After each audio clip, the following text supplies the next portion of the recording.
Yo, everybody, good to see you. Hope you're all having a good day. Hi, my name is Lampy, small-time illustrator, football-sized moth. I do a lot of drawing streams, occasional gaming streams, and sometimes some live 2D rigging streams. And today is one of those drawing streams. Today... Hello? What the? Why is that extremely loud? Oh, right, that's on my end. I gotta lower the volume over here. I have it over at 30. That explains a whole lot. Yo, Aurelius, thank you for the 26 months. Let's give a shout out to Aurelius. Folks, really hilarious person. Really awesome people. If you haven't checked them out, I highly recommend that you do. Well, if and when they get back, I highly recommend checking them out. Prepare for that day. I am waiting every single day. No pressure, though. No pressure. I kid. Like, you do what you gotta do. But yeah, folks, Aurelius, awesome people. That's all I really gotta say. And thank you for the 26 months. How you be? Also, hello. And what was I talking about again? Right. Let's greet everybody. Good to see you there, Zelda, Mare, Mini Potatoes. Let's also give a shout out to Mini Potatoes. They do the artin', very chill streams over there. If you like art, that's a good place to go. So go check out the Mini Potatoes when you get the chance. Also, Aurelius, let me know when you're down for Peak. Oh, right, for those that don't know, we've been playing Peak offline. That game is a bigger challenge than it looks. It looks very simple, like, okay, just climb up a mountain. Seems simple enough, seems fair. When you actually start playing that game, you find out, oh, they put a time limit on you. There's a cold fog that is slowly but steadily rising. If you take too long, it'll freeze you to death. Okay, understandable. Like, you're playing the first level. This isn't so bad. I don't think I'll ever have to worry about the fog. Level 2, that's when they really throw it at you. I'm not even joking. That's when they hit you like a brick. Okay, you want to know, best way for me to put it is this. Peak. They're, the first part, the lobby, they give you a quick tutorial, climb up the hill, use the rope, all of that. Simple enough. Easy peasy. All right, seems fine as is. And then the actual game begins, and it's like a game of catch. It's like a simple game of catch. With one of those, what's it called? With a little rubber ball. They just bounce it towards you. You catch the ball, you bounce it right back to them. This is the analogy I'm going with. Not how the actual game works, but analogy-wise, they just bounce the ball towards you, you bounce it back to them, you do that about 5 more times, like, see, isn't this game fun? Yeah, you ready for level 2? Yeah, I think I'm ready. They replace the rubber ball with a brick. And then they huck it at you, expecting you to catch it. That's Peak. That is the game Peak in a nutshell.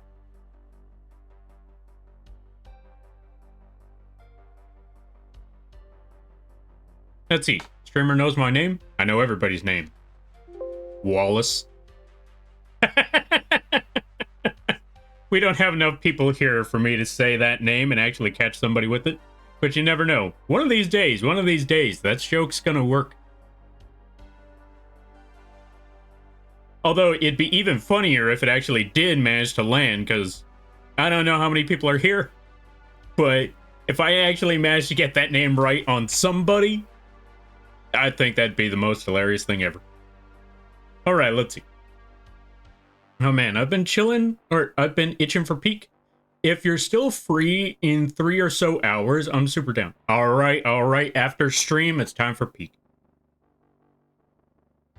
You should play Oh Dear. Oh, let me see. You should play Oh Dear. It's hilarious with a lot of friends. See, that's the problem. I don't have enough friends for Oh Dear. I wish I did. It looks fun, and I wish I did, but I don't have enough people for Oh Dear. But it sounds like a fun time. I barely have enough people, I have barely enough people for other games. You have any idea how many times I have to desperately search for Risk of Rain 2? Okay, maybe not search for Risk of Rain 2, but whenever someone says anything about Risk of Rain, I'm like, have I finally found people? Have I finally found people that want to play Risk of Rain 2? You, get over here. Like, let me in. Let me in.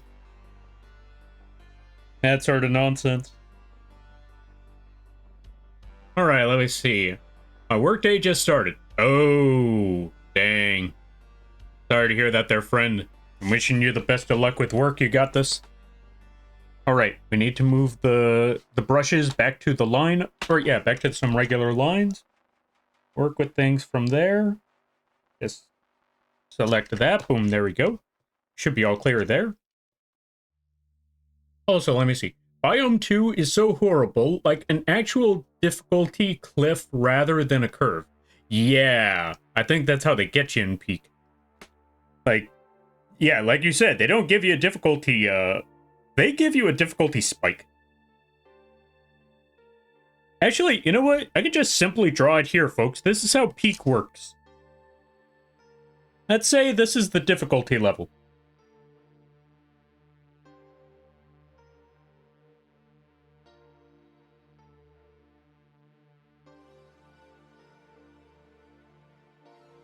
Difficult.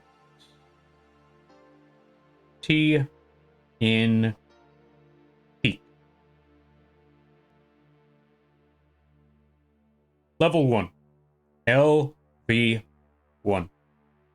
Very simple. Gets you used to the game gradually.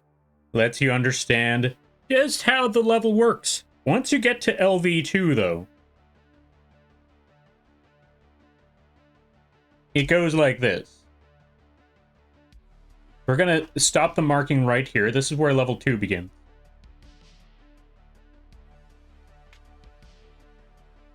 That's Peak.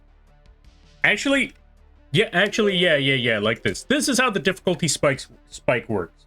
Very gradually, kind of eases you into the game. Level 2, okay, I see a couple things rather difficult here. Doesn't seem so bad until the fog starts to rise, and then you get to a point where you realize, I can't climb anywhere. There's nowhere to go. And the fog is rising. All my friends are dead. What on earth do I do?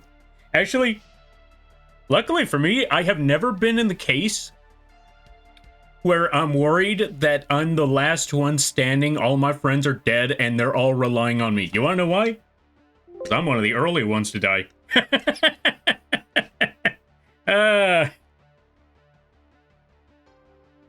So I just get to watch everyone else panic.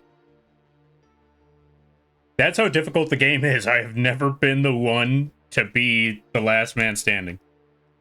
Or person. Whichever works best for you. Alright, next stream we all show up as Wallace. Or, oh my god, if they all show up as Wallace. Accurate peak graph? Yeah, that's basically how it works. That's the difficulty graph of Peak. Alright, we're gonna delete that. Also, Winter, welcome on in. Let's give a shout out to Winter Silly. They've been doing the streamings and stuff. How things be? I hope things are going well. My speakers are dumb, so I'm a lurk and run. That's fair, that's fair. We're gonna give you a shout out either way. Go check out Winter Silly, and I hope your speakers turn out better. I hope whatever problem there is, I hope they get resolved. Also, I'm trying to figure out how do you pronounce this name. I'm assuming it's Lauren Cantation. Oh, wait, I think I get it. Welcome on in. Thank you for the follow. I greatly appreciate it. Welcome to the Moth Crew. I hope you enjoy your stay. By the way, you're a lampy now. If you don't know what that means, don't worry about it. Alright, now back to the drawing at hand. What on earth was I trying to do here? Also, where's my card? Oh, right. For those of you that don't know what on earth we're trying to do, we are trying to draw this here dragon monster. I'm also going to get rid of this timeline box so you can actually see it a little better. There we go. Perfect.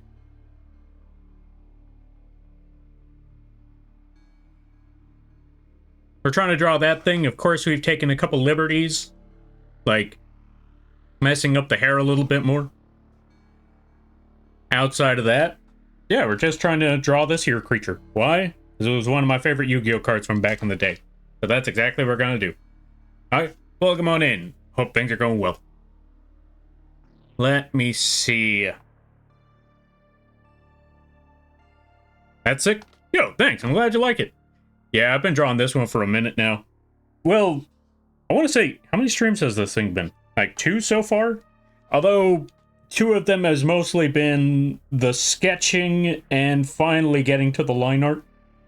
Now we're finally, I want to say we're going to finally push through the line art after all this time. And since it's a simple enough design, we might be able to pull this off in one go. Here's hoping.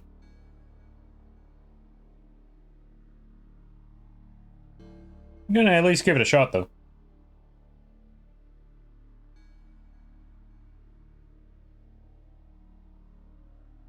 Mothman? Alright, we gotta add a Mothman. Yo, Jiro, welcome on in. Well, first, let's add Mothman. Where are you? Mothman. There's no need to feel down, I said, Mothman. Lift that man off the ground, I said, Mothman.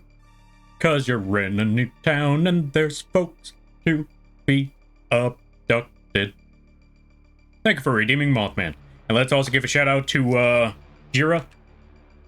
Also, folks, if you like the Mothman on the screen, guess what? It is available on the Etsy page and it comes with all sorts of different things. Comes with all sorts of different features. It's got the regular Mothman wings. Hold on a minute. It's got the regular Mothman wings. It's got Birdman Mothman wings. Batman Mothman wings.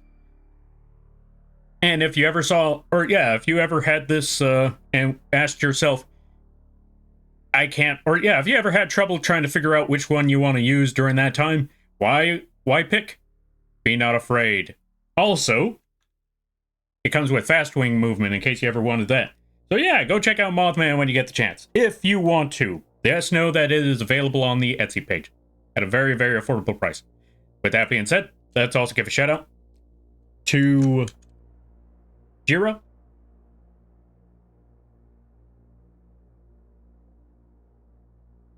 Oh, right, I almost forgot.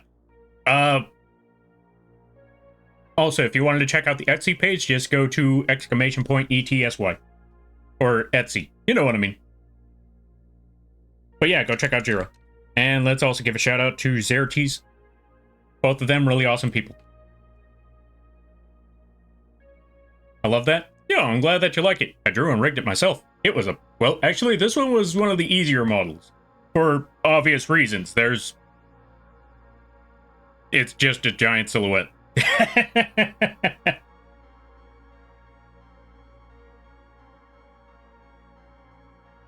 Like kickies? Yo, I'm glad that you like that. Alright, let me see. Let me try to catch up with things. Okay, but Lampy. If I wanted a high quality Lampy merch shirt, or such as shirts and posters, where should I go? Music playing. I'm so glad you asked, Aurelius. If you want to go find merch, Lampy related merch like t-shirts and stuff, go check out the Teespring page. Just put ! merch and then you got all your answers. Oof. And we're good. That's it. Thank you. You don't have to, but I appreciate it a lot. That's alright. You're not wrong. I don't have to, but I always like doing so.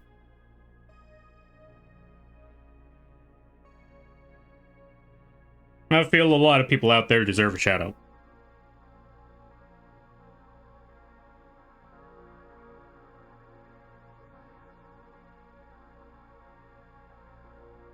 Streaming is fun, but it also takes a lot of energy.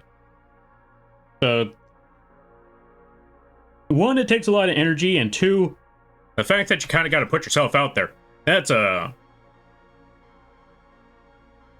want to say, putting yourself out there the first time is one of the most difficult steps of doing the streaming stuff. I've mentioned it a good...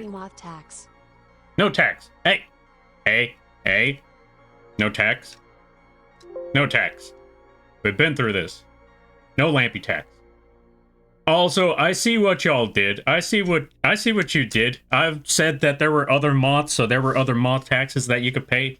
So now you're specifically naming me. I see what you did. I see you. Save your money. Anyway, back to the drawing at hand.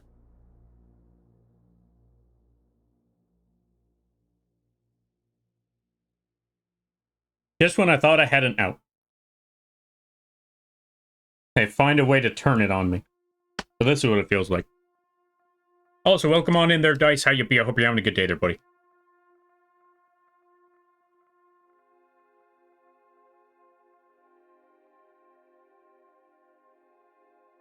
I forgot. I felt like there was something I was supposed to announce, but I can't for the life of me figure it out. Hey, you know what? If I can't figure out what the announcement was supposed to be, it's not important.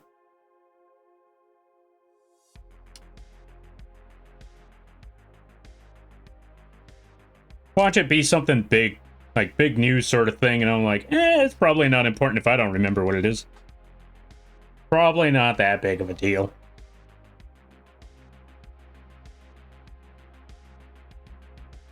TwitchCon? Nah. Vacation? Nah. I can't afford a vacation.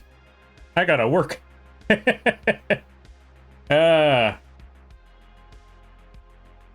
Although, to be fair, no, I actually took an entire week. Or, yeah, I already took an entire week off once.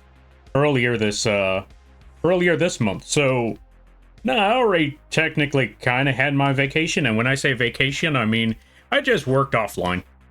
I just did a lot of animation stuff offline. Oh, well, I mean, well, there's that. I'm almost done with that big animation project. And I may or may not have another big animation job right around the corner.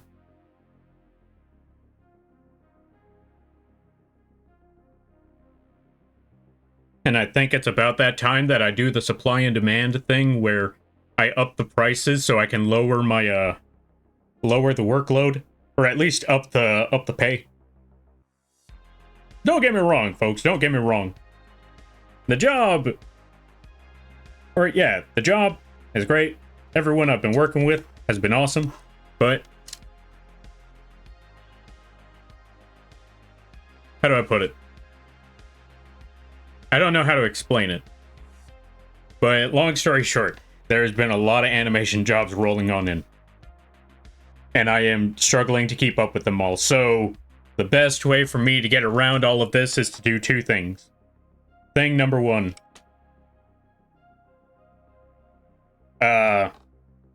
Reduce the amount of commissions I get so I can keep up with those jobs and I don't have... Well, obviously, number one thing. Right. Actually, hold on a minute. Let me go back all the way to the start here because I was looking at the line art that I was doing and I got too used to making emotes, so I made those lines way too thick. We got to turn this back. This is what happens when you work on autopilot sometimes. But anyway, going back to what I was saying earlier. I got to reduce the workload so I don't overwhelm myself and have people stuck waiting for the projects. Because that's the last thing I would ever want to do is just have people sitting there waiting for God knows how long. Also, Super Lucky, welcome on in. How you be? I hope you're having a good day there, buddy. The announcement is about your cult? Nah, I wish. The only announcement I would honestly give about this cult is that it's gone. It's over. It's ended. I finally removed everybody from the cult by eliminating every member. Not even the Kool-Aid style. Like, y'all ever seen Dusk? The game? That's how I try to remove them all. Pen spin, pen spin. Thank you for redeeming pen spin. Right, last one. There we go. Whoops, wrong one. Don't worry about that. How do I put them back? There we go. It's been a while, Moth Lampy. Yeah, it's been a good minute. I hope things have been good since then. That's all that really matters, is that things have been good on your end. Anyway, what was I talking about? Oh, right. Supply and demand thing.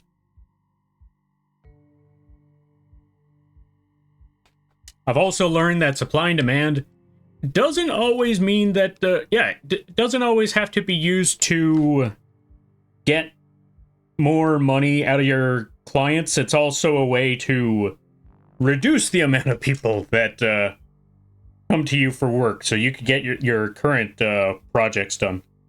Get the current job done while, how do I put it? Basically, up the price. Less people will come to you for work. You might get other people that will show up for the work and are willing to pay the price, but for the most part, it's mostly to reduce the amount of people that show up so you can finish your job. And then you just... well, yeah. You finish the job. Once you got no more jobs to do, that's when you bring the prices down. Again, supply and demand. And right now, I think we got to that point. Hold on a minute. This part of the song is rather... or, yeah, this track is rather obnoxious. We're gonna move a little bit further up on that. Anyway, as I was saying, this is a good way for me to just reduce the workload, have less people there while I finish the job. Once I finish the job and there's no more jobs to do, boom, I bring the prices back down. So more people show up and I'll actually have the time to work on those projects. Also, let's give a shout out to Honey. If you haven't checked out Honey, I highly recommend that you do. Really hilarious streams, really great community, really awesome singer. They got the whole package. They also do arting from time to time. They got the whole setup. Go check them out when you get the chance. All right, let's eat. You can't flavor aid me, dollface. What's that mean?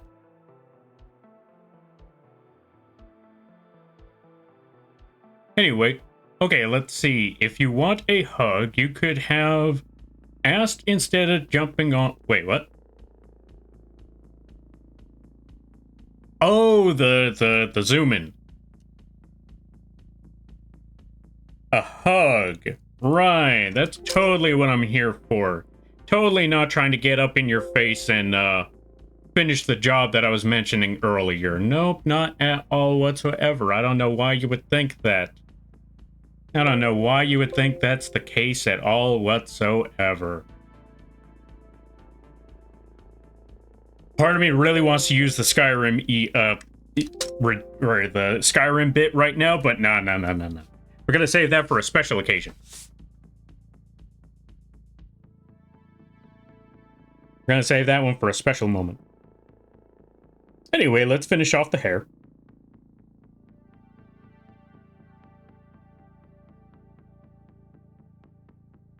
Oh yeah, the other thing I wanted to do. Okay, so now that I think about it, there's another thing I want to do. I want to do more of the Night Rain streams, because I had a lot of fun with that game. And I also think I got a better idea of how to set those up, because first time around, not my best forte. But I got a better idea on how I'm going to set up those Night Rain streams for the future. Number one, I have to start at a much earlier time. Two, I feel like I probably got announced that a lot earlier. Like a whole lot earlier.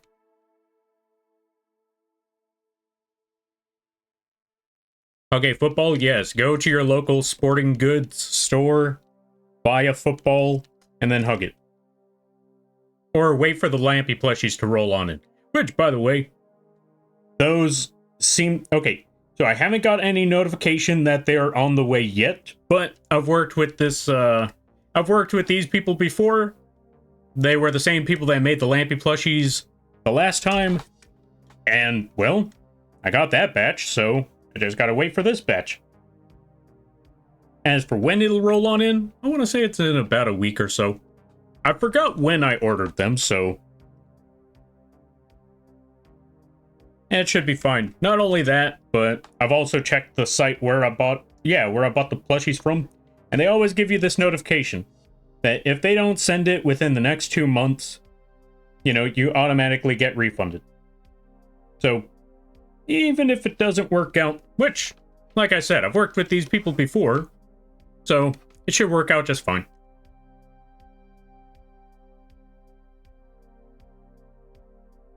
So, the main reason why I bring that up is because if you want to hug a football, like I said, all you got to do is just... Thank you for the quack there, Zeracles. But yeah, all you got to do is just buy a football from your local sporting goods or wait for the Lampy plushies to roll on in, buy yourself a Lampy plush, and then boom. Football. So it should be fine. Oh, that's what the other thing was. I needed to make that well, actually, yeah, I feel like I should make one of those posts online, because I realized I never made that post letting people know that football is out there, or that the Lampy plushies are on the way. Not so much on the way, but they've been ordered. That's what I'm trying to say. How is people? Who are people? Who are you? But welcome on in. How you be? Who are you? Who am I? What time is it? Where am I? These are all the questions I will probably forget in the next 5 seconds. What were we talking about? Anyway. As for me, so far so good. Just been working like crazy. Animations like nobody's business. I'm tired. But overall, it's been fairly well.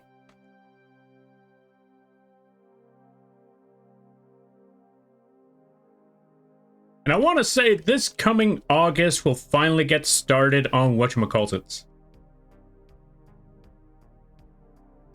What's the word I'm looking for? This coming August, I'm going to be working on another live 2D project. One of them is going to be a commission for a Dark Virith, and the other one is going to be the crab model. Or the horse. No. We're working with crab first, then we work on the horse model. And as for the horse, I don't know. Should I make it very derpy looking horse, or should I try to make it... Okay, yeah, I take it back. I was gonna say, should I make a very derpy looking horse, or should I make a realistic looking horse? And then I thought about it.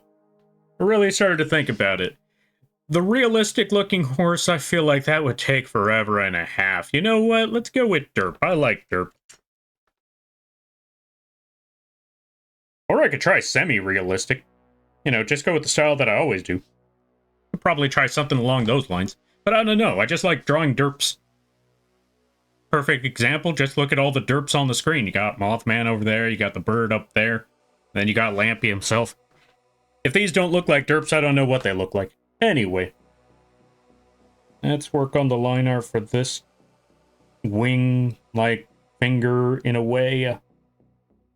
Something along those lines, have it just stop at that point. I also started to realize certain things when I was working on this drawing, that though I'm working on these line arts, chances are a lot of the details that we're working on are literally going to get lost in the shadows. So some of the lines we're working on here, you may not even see them at the end of the day, but you know what? We're working on them anyhow.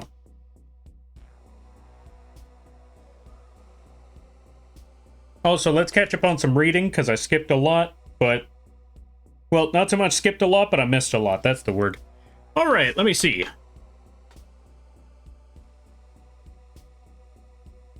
Let me see, what did I miss?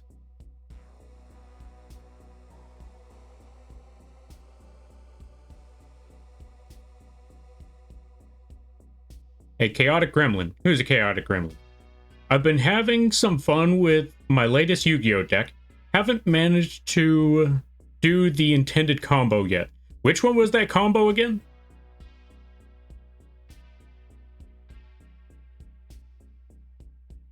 If it's bat-like wings, those are fingers. Then yeah, bat-like wings. Then yeah, the little fingers. Derp plus realistic sounds interesting. Oh, you know what I could do? Actually, no, I take it back. That actually sounds cursed. I was gonna say, what you could probably do... We're gonna use a humanoid face for an example on this one. What I was thinking was... You make a humanoid face. You try to make it as realistic as you possibly can. And this is going to be the example that I was thinking of for the horse. Make the humanoid face as realistic as you possibly can. Give it the nose. Give it the mouth.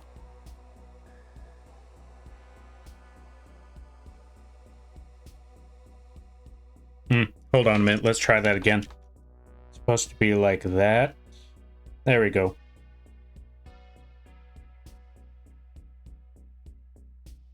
Give it cheekbones if you really wanted to. Give it the indents on the side of the head. Something like that. And then just give it giant derpy eyes. Semi-realistic right there. And then I realized that is actually a terrifying thought. Give it the most realistic face, but give it the derpiest of eyes. And then you just have yourself a monster. That's basically what you got right there, is just something that'll haunt your nightmares.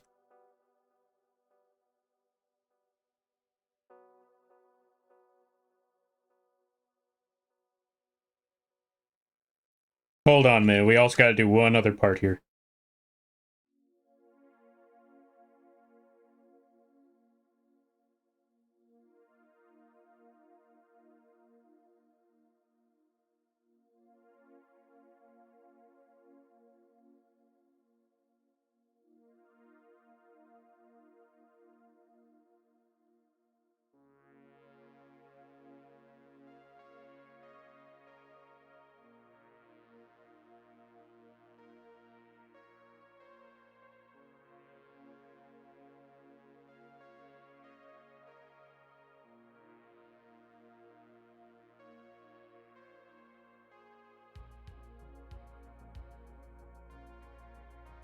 Actually, it'd probably be a little bit further down here, so maybe like that.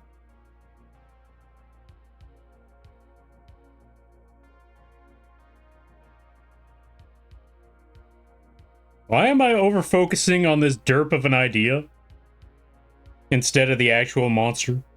Somebody stop me. I need to take care of other things. I need to get done with the actual work.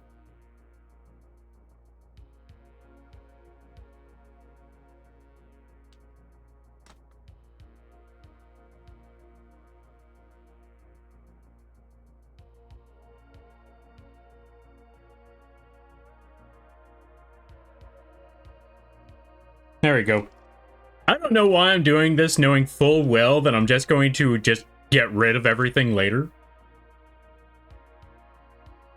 Like, I'm not even keeping any of this stuff. It's going away at the end of it all. There we go.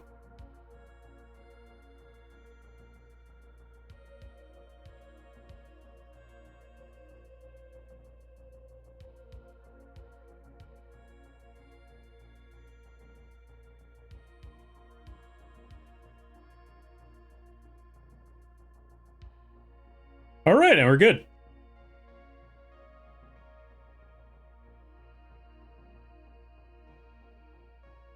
Oh wait, I put way too much work in all of this.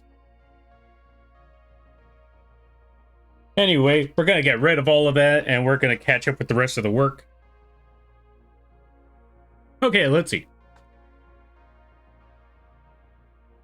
Basically, Chazdak from the anime, the intended combo is for Armed Dragon Catapult Cannon. I'm wishing you the best of luck, because I know that I remember that they made that card extremely difficult. You know, that was an insult to injury back in the day when that card first came out, because what they first... Okay, for those of you that don't know, we're going to add the rat to the screen first, before I explain all of that. But essentially... in Yu-Gi-Oh, there were two different archetypes with two extremely difficult monsters to summon. And I will explain those two monsters after these messages. Folks, if you like the rat model, Etsy page, rat available there. It can also be a chinchilla. So pick up your rat model today. Very affordable prices. Everything 10 and below. Now, with that being said, let's get back to the... Oh yeah, it's also got bipedal. And it's also got the kingpin pose. Why? Because I think it's funny. Alright, we're just going to toss the rat right over here. So anyway, going back to it. Two monsters that were extremely difficult to summon. Well, maybe not extremely difficult, but they were not worth the effort to summon. They were doable, but you put yourself in a very terrible position afterwards because your opponent, if your opponent gets rid of it, which they can do so with relative ease, you kind of put all your eggs into one very, very fragile basket. Because you're not going to win that game because you used all your resources to summon a monster that they just got rid of with a single Regeki, Lightning Vortex, Man-Eater Bug, any other monster that comes to mind, any other spell that comes to mind. Which was Armed Dragon level 7 and VWXYZ Dragon Catapult Cannon. Now, you're probably wondering, alright Lampy, you're saying these are very difficult monsters to summon. How do you summon them? Okay, well one of them is a level 7 monster that can only be special summoned by a very specific level 5 monster. And for that level 5, if you don't know how Yu-Gi-Oh! Is played, you have to tribute a monster or use a very special effect to get a level 5 onto the field. So for that, you end up in a spot where you already have to sacrifice a monster just to get this dragon on the field. Then you have to attack and destroy your opponent's monster with said dragon. At the end of that turn, you get to summon out the level 7 using that level 5 by sending that level 5 to the graveyard. Seems simple enough, right? Well, here's the big problem. Again, your card has no protections. And 2, you summoned your boss monster at the end of your turn. That means you have to wait a whole turn to see if you can even use it. Because again, like I said, your opponent can get rid of it with no problem.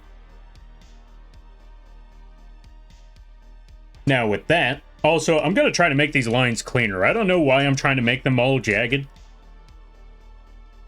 I mean, I know the ideal was to go with a, decrepit dragon.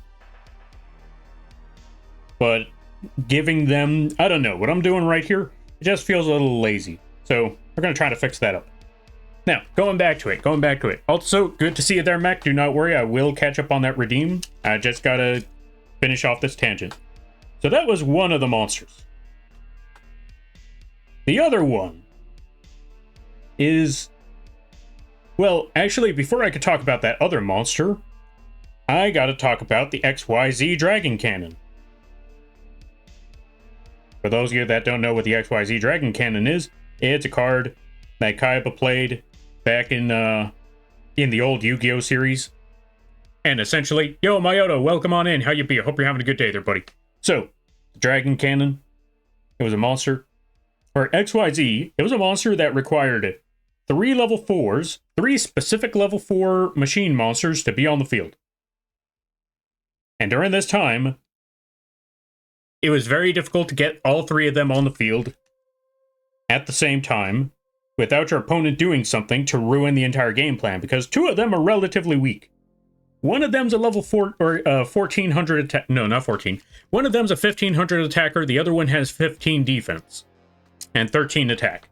One of them being an 1800 normal monster, which, don't get me wrong, during that time, was actually pretty decent. It was actually pretty good. However, having all 3 of them on the field meant that you either had to do some crazy special summons, or, under normal circumstances, you would have to normal summon each of them every turn. Obviously, you don't want to go through that, so you're going to have to use some special summoning effects to get to that point. Once you finally get them all on the field, remove them all from play, get your big fusion monster, and that gets you the XYZ Dragon Cannon. Notice how I said the XYZ Dragon Cannon and not the VWXYZ Dragon Catapult Cannon. Because those are 2 completely different monsters. What I just told you about was one of the big monster that I just told you about was one of the materials for the one that you actually need. So then you need to repeat the process one more time, except with two monsters. Two specifically odd monsters. Which was the V and what was it? The W and the V. The catapult and the jet. V tiger jet and W catapult or something like that. Either way, you needed two more monsters. You fuse those two monsters together while they're on the field, and then you got your tiger catapult or jet catapult jet, something like that. Once you got those two fusion monsters, then you can fuse those two together to get your Megazord, which is the big one, the VWXYZ. But again, the fact that you have to use 5 specific monsters to get to 2 specific fusions. Oh, by the way, all 5 of those have to be on the field to get 2 specific fusions. Just so you can fuse those together to get one technically big fusion. That's a lot of work. And again, that thing doesn't have any protections. It doesn't have any interruptions. You could destroy it the same way I mentioned that dragon from before. Speaking of which, going back to that dragon, now we talk about the one that Zeracles just mentioned earlier. What was it called again? The Armed Dragon Catapult Cannon? That's the one. The Armed Dragon Catapult Cannon is a really, really big fusion that requires that level 7 dragon that I mentioned earlier, and that really big fusion that I just mentioned not long ago. The catapult cannon and the level 7 dragon. You need those two to be summoned properly, as the card states, in order to get this to actually work. So they're expecting you to summon 2 monsters that were already tough enough to summon as is, in order to summon this thing. And you have to summon them properly. That, when I first saw it, I felt like that's insult to injury. You already know these monsters are trouble enough. These monsters are already tricky enough. What do you mean? I gotta summon both of these just to get this one monster. Granted, that one monster has a really great effect.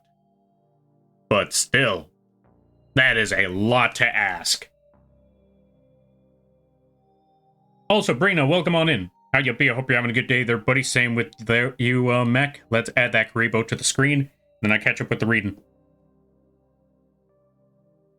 Karibo.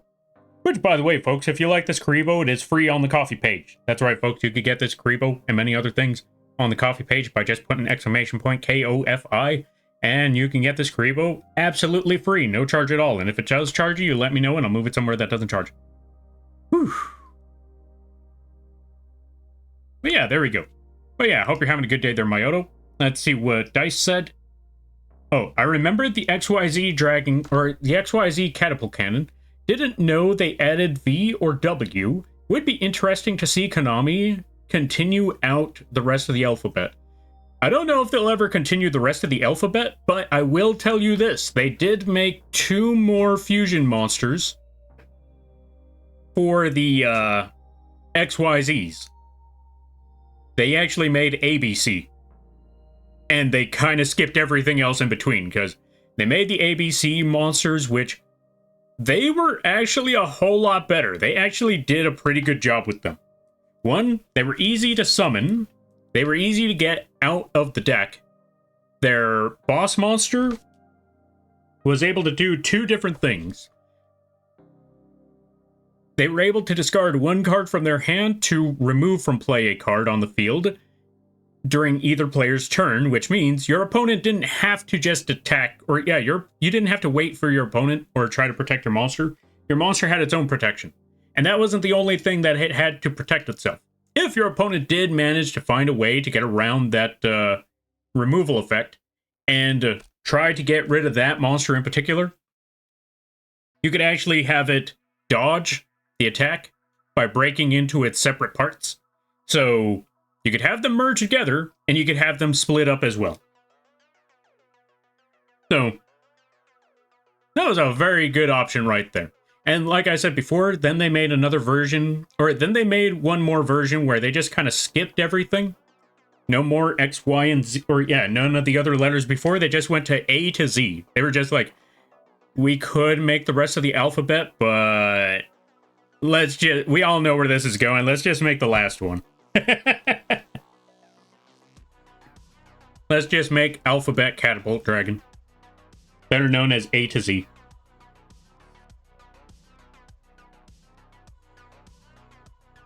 Alright, let's see. Also, thank you for the save there, Brina. I greatly appreciate it. Right, did I give a shout out to Brina yet? I did not. Let's give a shout out. If you haven't checked them out, I highly recommend that you do. How was the Cuphead? I hope it went well.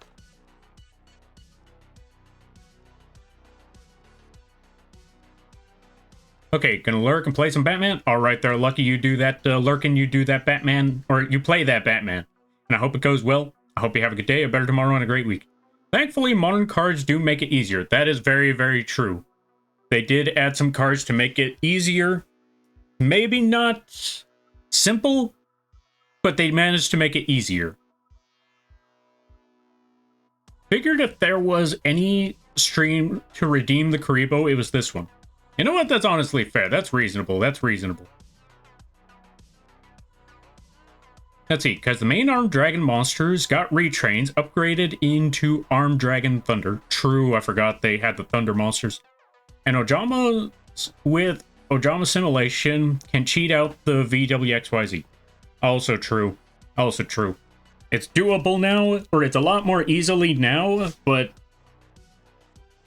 Or, it's doable now. Those are the words. It's doable now. May not be easy, but it's at least doable. So they got lazy for the collectors out there, unfortunately. But if you're a Yu-Gi-Oh fan and you wanted something to collect, there's this other thing called number monsters. They did not get lazy with the number monsters. If you're not a fan of Yu-Gi-Oh! Zeal, then that's fair. I don't blame you. But that's where the number monsters came out. And I'd be perfectly honest to say that, or yeah, I'll be honest with y'all to say that, yeah, Zeal did not have a good start. It had a very, very abysmal start. But could you believe that it got a lot more interesting? Despite the fact that there are some very janky moments, like a duel on the moon, and some other nonsense. And there's also this allegory that never escapes me that I'm not going to mention here, but whenever I see Yu-Gi-Oh! Zeal, and I see the plot of Yu-Gi-Oh! Zeal, I'm like, hold on a minute, wait a second, what? Wait, hold on, wait. Something ain't right here. I don't know about anyone else, but I definitely see a problem here, but I'm not gonna mention it.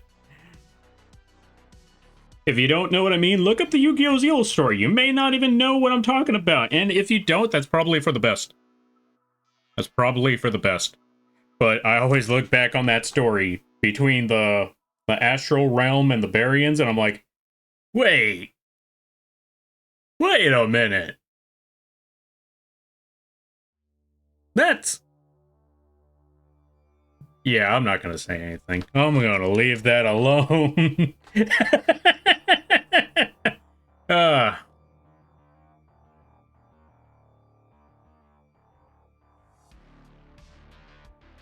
Alright, let me see. Went very well. We beat the dice. Next up is the devil. Ah, nice. You beat the dice. Congratulations. You got this. Whoop that devil. I believe in you. It still requires a lot of moving pieces, so they recently made retrains of the OG XYZ monsters. Oh yeah, I forgot they made retrains of those. I do not know how they work. I'll be honest. There are certain cards where I just kind of stop paying attention. I'm currently... I don't know, this happens from time to time where there's a certain era in the game, or there's a certain time in the game where I'm just not bothered to look into the cards for a minute. And I think this is one of those times. Chances are I'll probably get back into the game, look up what those are later down the road, but for right now, it's probably just one of those times where it's like, hey, did you check out this new card? I haven't checked out in Yu-Gi-Oh! In like 3 months. We'll get back into it. Although, to be fair, there were some times where I find out maybe I should have kept up with this game. Because I'll be honest, I don't know how these two decks work. Perfect example was during that Zeal, or, you know, the XYZ card era, not the archetype, the card. Okay, that sounds weird to explain, but two different monsters. Or two different types of monsters. You have the archetype, which is the fusion machines. And then you actually have the actual card, which is the space-looking one, where you have them stack on top of each other. Which also sounds like the XYZs. Huh. Maybe that's where they got their name from. Let's see. You mean Zeal. Isn't that what I said, Zeal? Wait, what did I say? I thought I said Zeal. But anyway, going back to it. Me personally, well, now that we're on the topic of 5Ds, nuts, I feel like 5Ds is a little... What's the word I'm looking for? I feel like it's a little overrated. Don't get me wrong, I like 5Ds. But I feel like it gets a little too much praise, especially considering how it kind of overstayed its welcome. Let's be honest. It took a little too long. Let's see. You said Zeal. Yeah, it's Zeal. That's how you pronounce it, Zeal. I thought it was Zexel. Oh yeah, nah, it's pronounced Zeal. It's always been pronounced Zeal. Anyway. Now, like I was saying, don't get me wrong there, folks. I like Yu-Gi-Oh! 5Ds. But after the Dark Signer arc, it all just kind of, that's the best way for me to put it. It just kind of, with the exception of, like, one other duel. Yeah, I want to say with the exception of one other duel, which was between Yusei and the other dude from the future. After that, it was just, English dub is Zexel, Japanese is Zeal, neither is Zeal. Yeah, it's Zeal.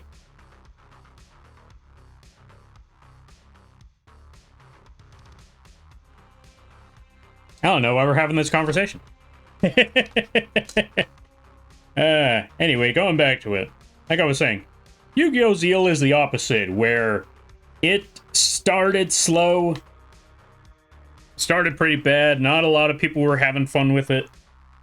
And then once it got later down the road, later on in the series, I want to say after its first arc finished, or maybe its second arc finished, whichever one was that one tournament arc, after its first tournament arc finished, it was done.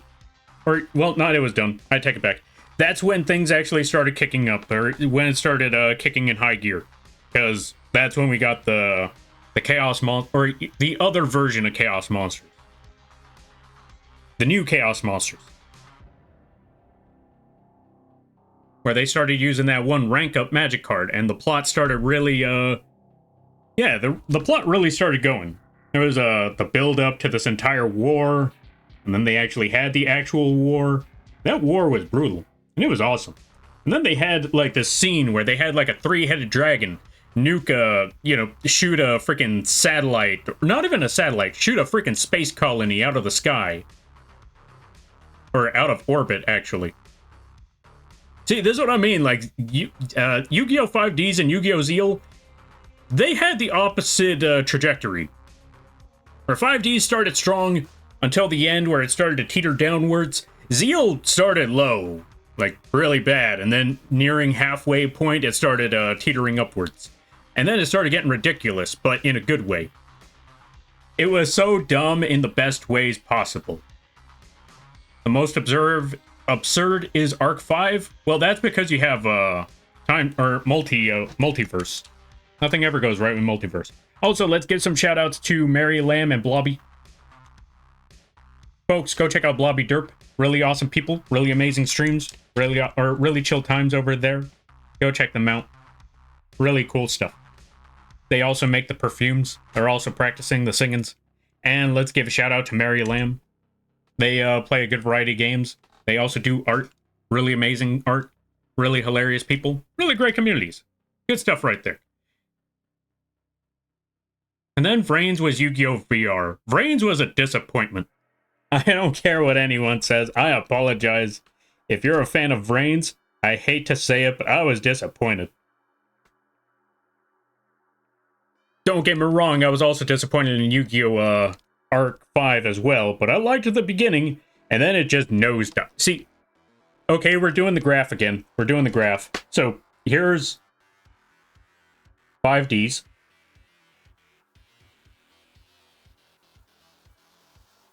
Here's the graph for Yu-Gi-Oh! 5Ds. Started real strong, and then after the Dark Signer arc, started going downhill. Then you have Zeal. Started really low. Maybe piquing some interest. Halfway point, started gaining some traction. Then it got rather ridiculous. And then nearing the end, it was a weird situation, but yeah, it was okay, it was okay. Then you had Arc V. Then you had Arc V. Arc V. Anyway, so with Arc V, this one was a weird one because it started off low, started gaining some traction, got really well around the got really well around the tournament arc, what's it called? The Synchro era or the Synchro dimension. Really good. Seemed fairly solid. With some disappointments, but for the most part fairly solid. Then it had the other two arcs. The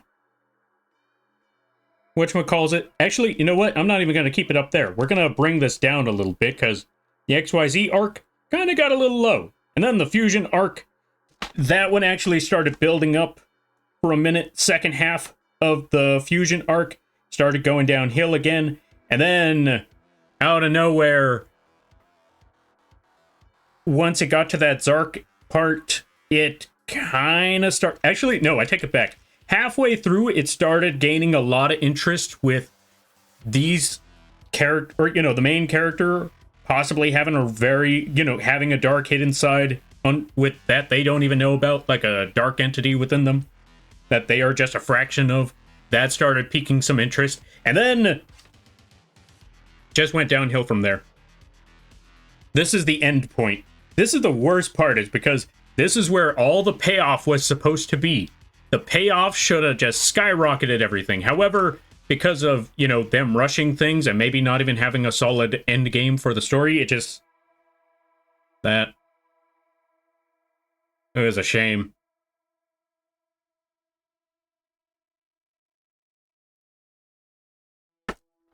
It was a very unfortunate circumstance there. And then we got, last but not least, we got Vrains over here. Me personally, this was my interest in Vrains.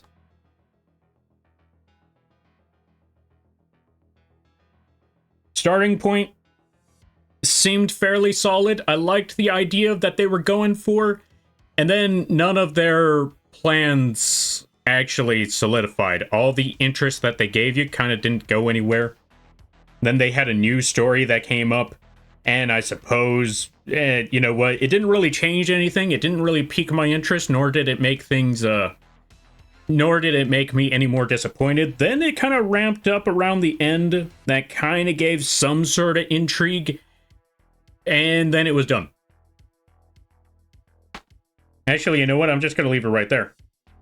You know, the heavy spoiler on that story, so I can't really say anything about it, but big spoiler on that story really kind of piqued my interest, and then it just kind of died off, so it never really went anywhere. Oh, and don't even get me started on the... how the, don't even get me started on the character development in that story. If we're talking character development in that story, again, piqued interest. And then they just kind of drop them off for new character. New character comes in, I don't really care. So yeah, that was just, this is why I said Vrains was a disappointment, because they had so many... I will say, it did have some great moments, but one or two... Yeah, actually, no, I take it back. One great moment, two great moments in a 3-season series. Not the best look. Not the best look at all. And then there's Sevens and Go Rush. I don't know much about Go Rush, but I hear that the story is solid. Well, I don't know if the story is solid. I heard the characters are solid. The gameplay is left to be... Or, yeah, the gameplay... Maybe... The gameplay's lacking. But I hear the characters are fun. But unfortunately, I'm here for the card game, so... You could have all the best characters in the world. At the card game, it's kind of bad. I'm not 100% invested. You gotta make sure them card games are interesting to watch. I feel like that might have also been my other issue with Yu-Gi-Oh! Vrains. Granted, they did show how the game works, how the game is actually played. The only problem is, it was during that time when Yu-Gi-Oh! Was kind of in a bad state. It's still in a bad state, but it was during that time where your opponent was just stopping all your card plays. Yeah. Anyway, back to the drawing at hand. Regardless, despite all of the things that I just complained about, I still like the series for what it is. I will always say that. Though it may not be the best, and it definitely has its problems. And as a fan, I'm willing to accept that it has its problems. Am I going to excuse those problems? Absolutely not. I'm going to call them out when I see them. Like, if I see an issue that I don't like, I'm going to call it out. But it still had some really great moments. Again, like I said, Yu-Gi-Oh! Zeal had some really awesome moments. Had some really awesome stories. Yu-Gi-Oh! 5Ds, it may have fell off nearing the end, but the beginning was absolutely amazing. And it should have ended at the Dark Signer arc. And like I said, even though it fell off at the end, it still had one amazing duel between Yusei and this other dude from the future. That was a gut-wrenching duel right there, and it was absolutely phenomenal. And it also had one of the most epic moments where you see a freaking... it had one of the most epic moments where you see a mech, like a literal mech suit, choke slam a space dragon. You don't get that from any other series other than 5Ds. I don't even think you get that from any other show other than 5Ds. I could be wrong. I'm emphasizing these because, you know, I don't want to just sit here and say, oh yeah, I'm complaining about this entire series. Then why do you like it so much? Because they had moments like that, where they have a mech choke slam a dragon. Oh, actually, no, I take it back. Let me let me not downplay this. Let me explain that one a little more. This was a dimension hopping dragon. It hops between... How do I put it?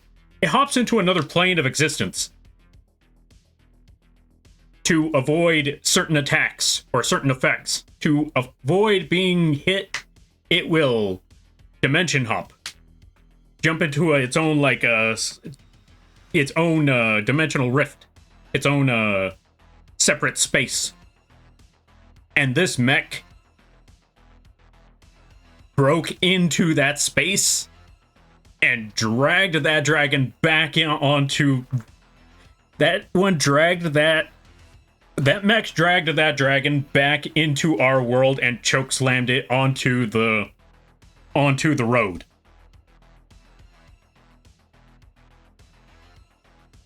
It was epic.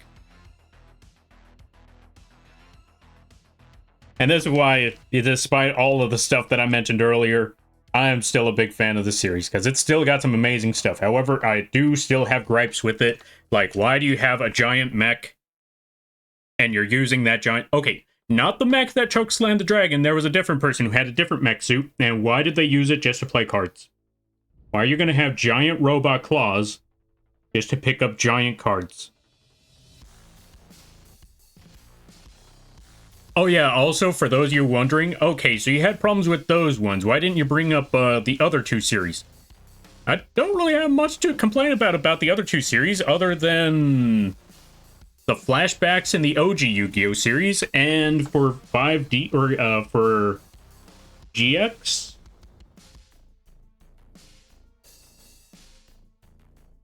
Yeah, not gonna lie to you, I actually don't have any problems with GX.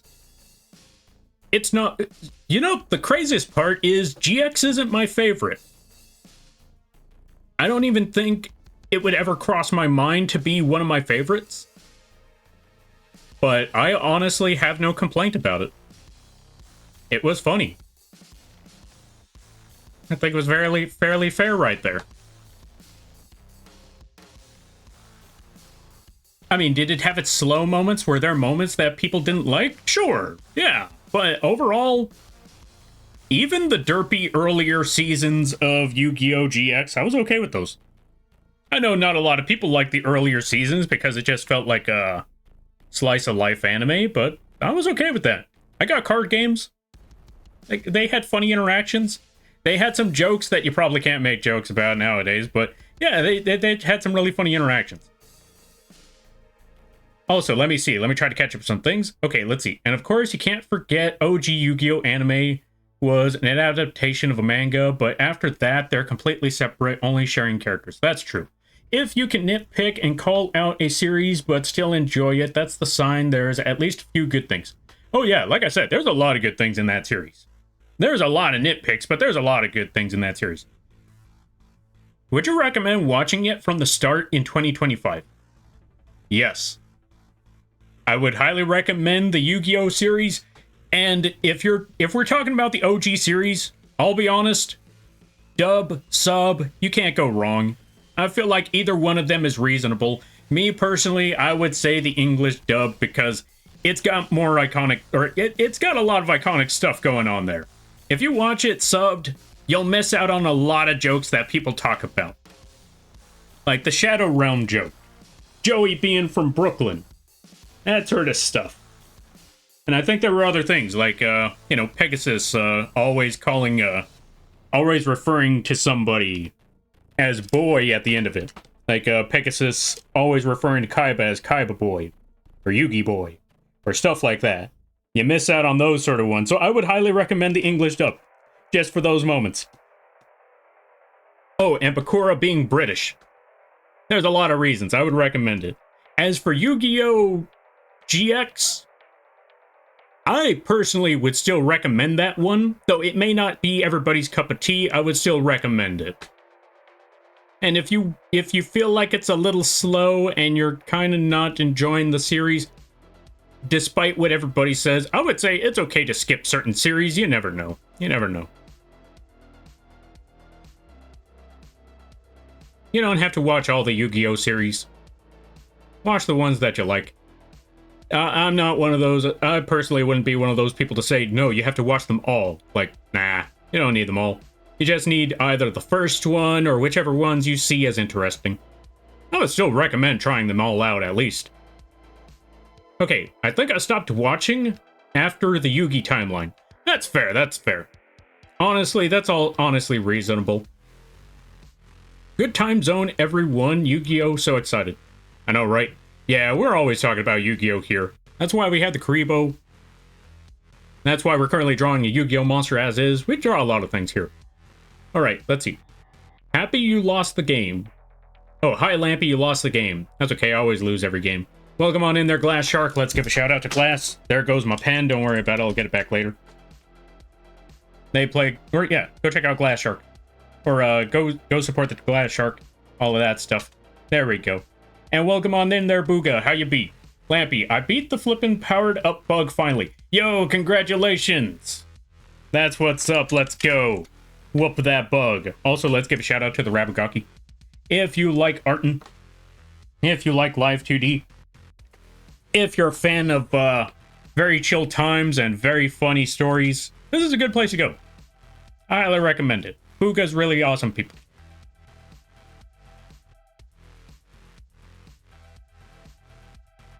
I also hate that you say manga wrong. See, here's the thing. Here's the thing, there's Heracles. You're gonna hate me a lot because I don't care what people say it is. I'm gonna say it my way. And if you're not a fan of that, tough nuggets. I'm gonna call it Zeal. I'm gonna call them XYZ monsters, though they keep on saying it XZs or something like that. I'm gonna call it XYZ. I'm gonna call it what it is. I'm gonna call it as I see it. And I see XYZ. I see Zeal. And I'm gonna call it manga. Or a Japanese comic book. There you go. Also gonna call it Murica. And French fries. Even though they're supposed to be potato sticks. I'm gonna call them French fries. I don't care. That's what life is all about.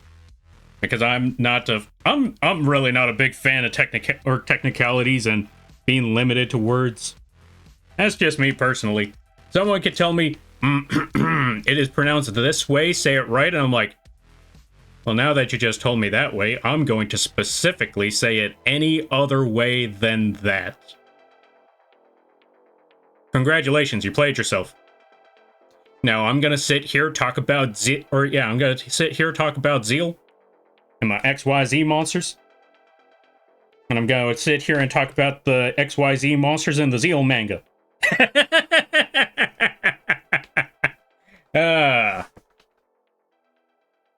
At least he isn't calling it manga, or at least he ain't calling the mangas magnums. We're gonna call them magnums now. I know what the reference is. I know what you're talking about, but we're calling them magnums now. All right, so the Zeal magnum. I can't do it. I tried. I looked at it like, we're gonna call it that now. Like, yeah, no, I can't. All right, let's see. No, it's too late there, Glass Shark. We're doing the thing. All right, let's see. Thanks, Lampy. Yeah, no problem. And thank you for stopping by. Just played a game like that an hour ago. Do you play? Wait, which game? Night Rain? Which game are we talking about? Let's see. To be honest, when you're speaking English, it's okay to pronounce it as an American accent. People know what you mean. Yeah, see? There you go. That's the difference. Also, Destroyer, welcome on in. How you be? I hope you're having a good day there, buddy. Let's give a shout out to Destroyer. If you haven't checked out Destroyer, I highly recommend that you do. They play a good variety of games. It's a very chill time over there. If you're a fan of Warhammer, that's a good place. Or Mech Break, I forgot. The new mech game came out. There's a new mecha game, or a new mech game that just popped up. And I know, the moment I saw that mech game, I already had a feeling like, yeah, I think this is up Destroyer's alley. I also think that would be a good game to play while using the mech, or the Lampy mech, so I might want to give that a try. I don't know. I'll probably give it a shot. Maybe, maybe not. I don't know. Figure it out.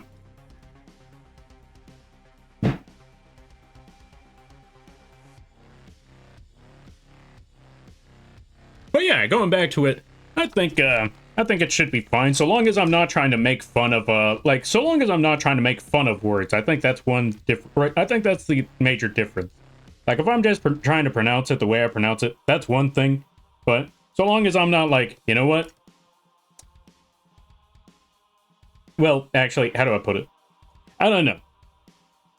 I don't know how to explain it, but long story short, I'm saying it that way because that's how that's how I remember saying it, or that's how I remember it being said. And the moment someone tells me, pronounce it this way, that's when I just decide, okay, I don't know what it is.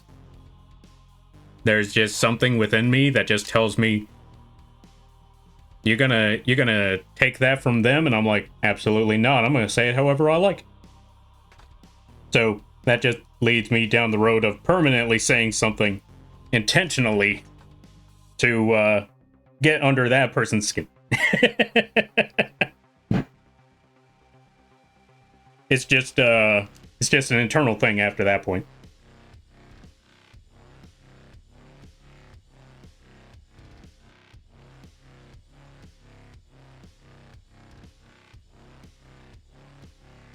All right, let me catch up with some things.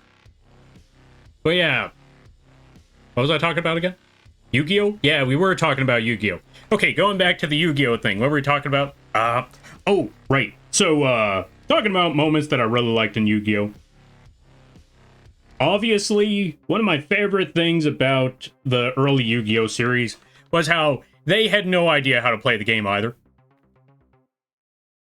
They were just winging it when it came to the first season, the first series of Yu-Gi-Oh. They had a game, they had cards, and they did have an older card game, but when it came to making Duelist Kingdom, they honestly had no clue on how to go about it other than life point damage, bigger attack numbers, and that's about it. Everything else, if it sounds cool, let's do that. That's essentially how Yu-Gi-Oh worked. And it was phenomenal. My brother actually talked to me earlier about that one. Earlier in the week, mentioning how they forgot how much they enjoyed Duelist Kingdom and how janky it was. Because they saw the duel between Yugi and Pegasus, and all the dumb things that happened there, like the Karibos that explode. I don't know if anybody heard that pop, but I guess that was a Karibo. But yeah, all that sort of stuff. Thank you for the posture check there, Jinxer. I greatly appreciate that.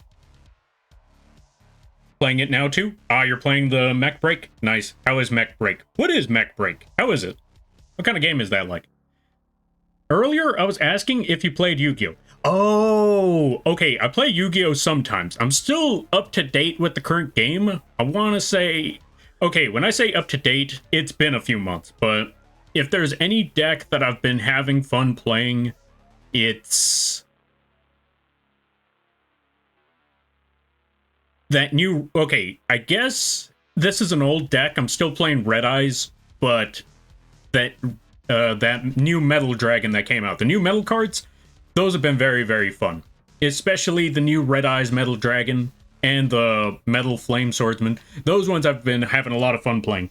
Mostly because if you put a Metal Flame Swordsman and a Red Eyes Flare Metal Dragon on the field, you just watch your opponent combo themselves off to death. And just to speed up this one, for those of you that have been here, you probably heard me talk about Red Eyes Flare Metal many a times. But for those that may not know, I'm just going to explain what it does. Every time your opponent activates a card effect, or not even every time your opponent uses a card effect, hit them for 500 damage directly with a card effect. Flame Swordsman does the exact same thing, except it also increases his own attack by 300. So, you could imagine what would happen if your opponent just decided, I'm going to absolutely combo off. I'm going to use that 5-minute turn to just combo. While you have both the Flame Swordsman and the red or the Flare Metal on the field, you just sit back like, Tax. This was the original Tax Dragon from back in the day. This was the card that they called the Tax Dragon because whenever you played something like, you're activating an effect, that's taxing. That's 500 right there. Oh, you're activating another card? That's another 500. You're activating a monster effect that you just summoned to the field? That's another 500. You're synchroing those two?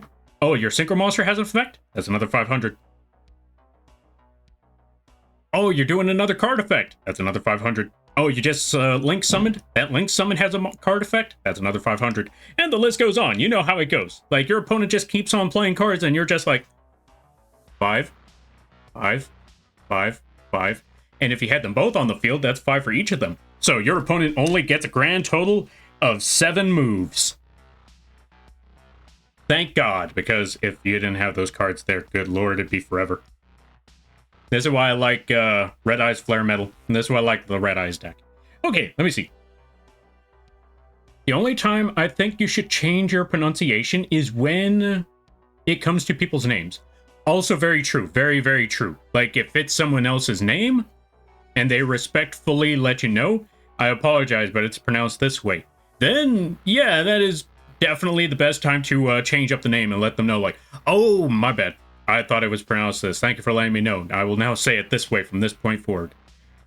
Although, if they also tell me, like, if I accidentally pronounce somebody's name wrong and they tell me it's pronounced this way, get it right, that's what I'm looking at, like, I am never referring to your name ever again. Welcome on in there, dude. Or buddy. Or pal. Homie. You. So long as it's respectfully, then I'll be like, okay, understandable, thank you for clarifying.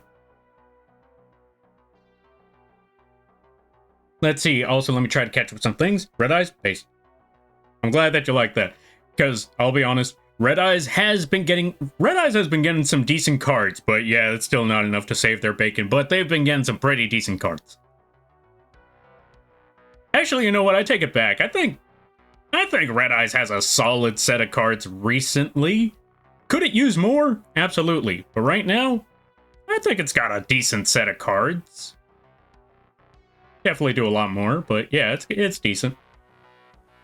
I play Harpies and Madolches. Ooh, nice, nice, nice. I am a big fan of, I respect the Harpy play. I have my personal reasons that, what's it called? When it comes to Harpy ladies, or the Harpy deck, I can respect that. I have my personal reasons for building that deck. Sentimental reasons, but yeah, reasons nonetheless. I don't know how to play it properly, but I've been trying.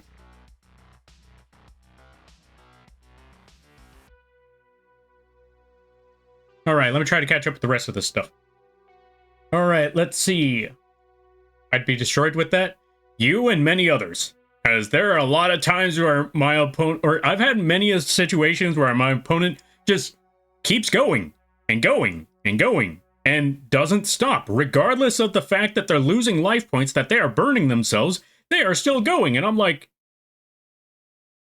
why are they still activating the effects? You're at under 500. Yeah, you're at like 1,500 life points, and you're still go. Oh my god, that's 3 more effects. Yep. You're dead, friend. Why did you keep playing cards? Look at your life points. They never look at their life points. Get in the mech. Get in the mech. All right, we're going into the mech. It's mech time there, folks. It is mech time. Let's put that Lampy right over here. Let's use the flamethrower, because I love the flamethrower. I'm going to use this opportunity every chance I get. Also, welcome on in there. Oh, flashbang. But yeah, what was I looking at again? All right, let me see. Welcome on in there. Alessa hates you. Why? What did I do to them? I did nothing. You can't prove it. Anyway, I totally didn't steal the soap out of their fridge. And their fridge. Look, I was hungry one day. I wanted a fridge. Anyway, I understand links, but pendulums scare me. Pendulums are a tricky one.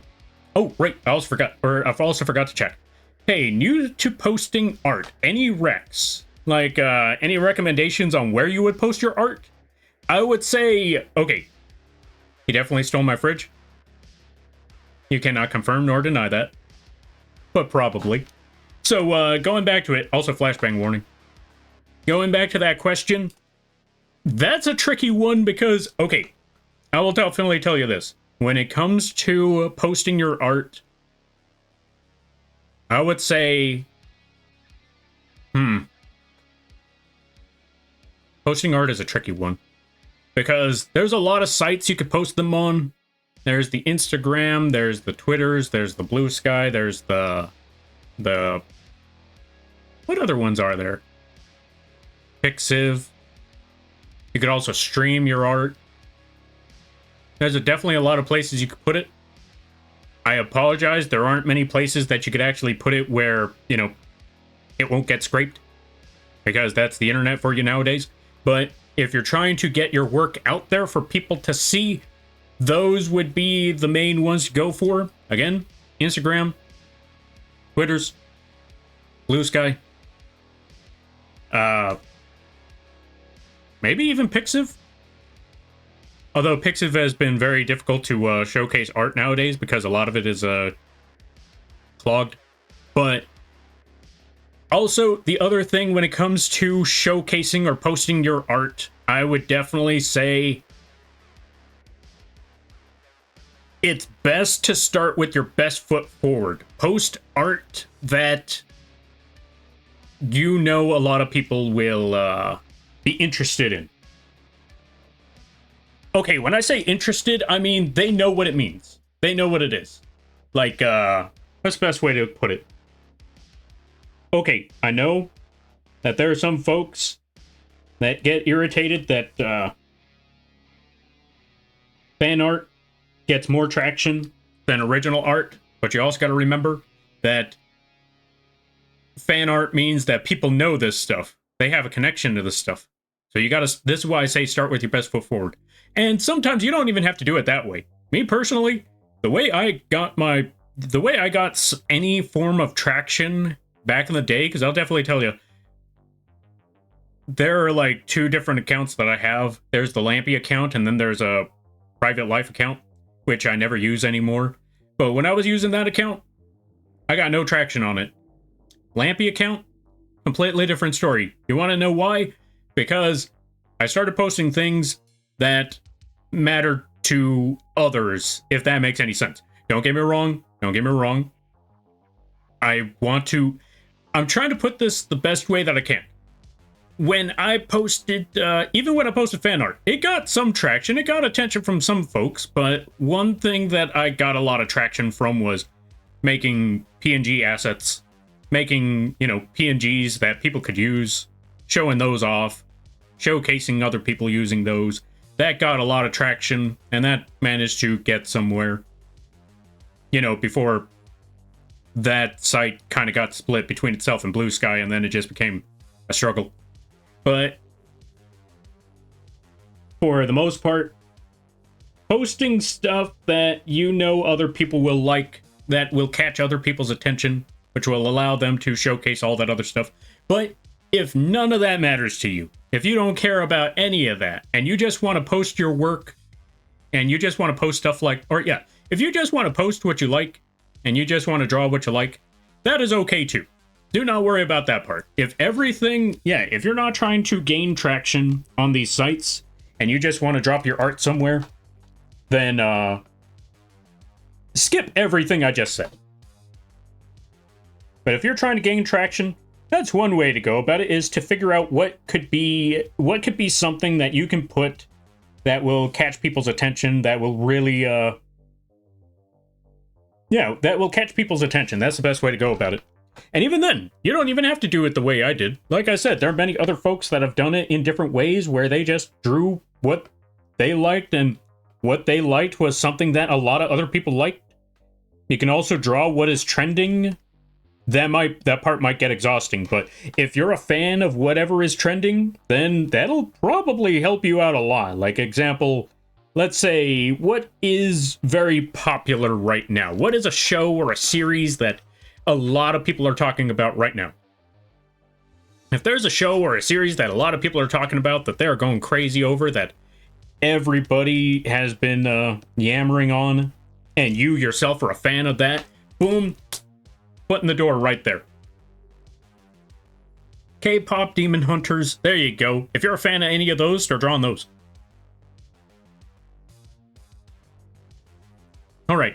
Also, let me try to catch up with some things. Okay, also, back to the topic about pendulums. Yeah, pendulums are a spooky one.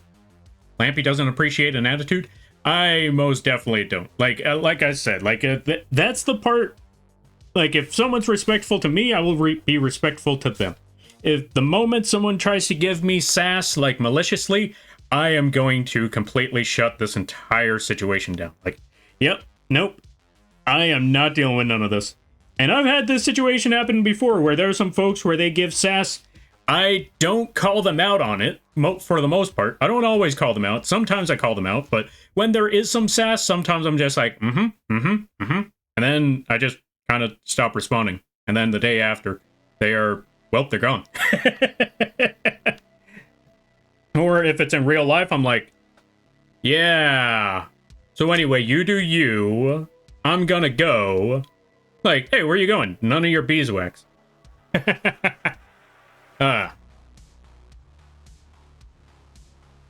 yeah, I hope that made some sort of sense. I'm posting it on TT right now. I'm assuming that's Twitter, maybe? It's going okay right now. Instagram, I just feel like I'm competing with trends. Unfortunately, that's the difficult part. You kind of are. Like I said, if you're not a fan of that trend, don't follow that trend. If there's another trend that pops up that you are a fan of, roll for that one. But like I said, also if you're trying to get your foot in the door, trying to showcase your work, especially if you're trying to do, drawing or whatever work that you're doing. I don't even know, now that I think about it, you just said art. I don't even know if you're talking about drawing or anything. You could be talking about sculpting for all I know. But yeah, long story short, whichever direction you're going with your work, follow the trends, but follow the trends that you like.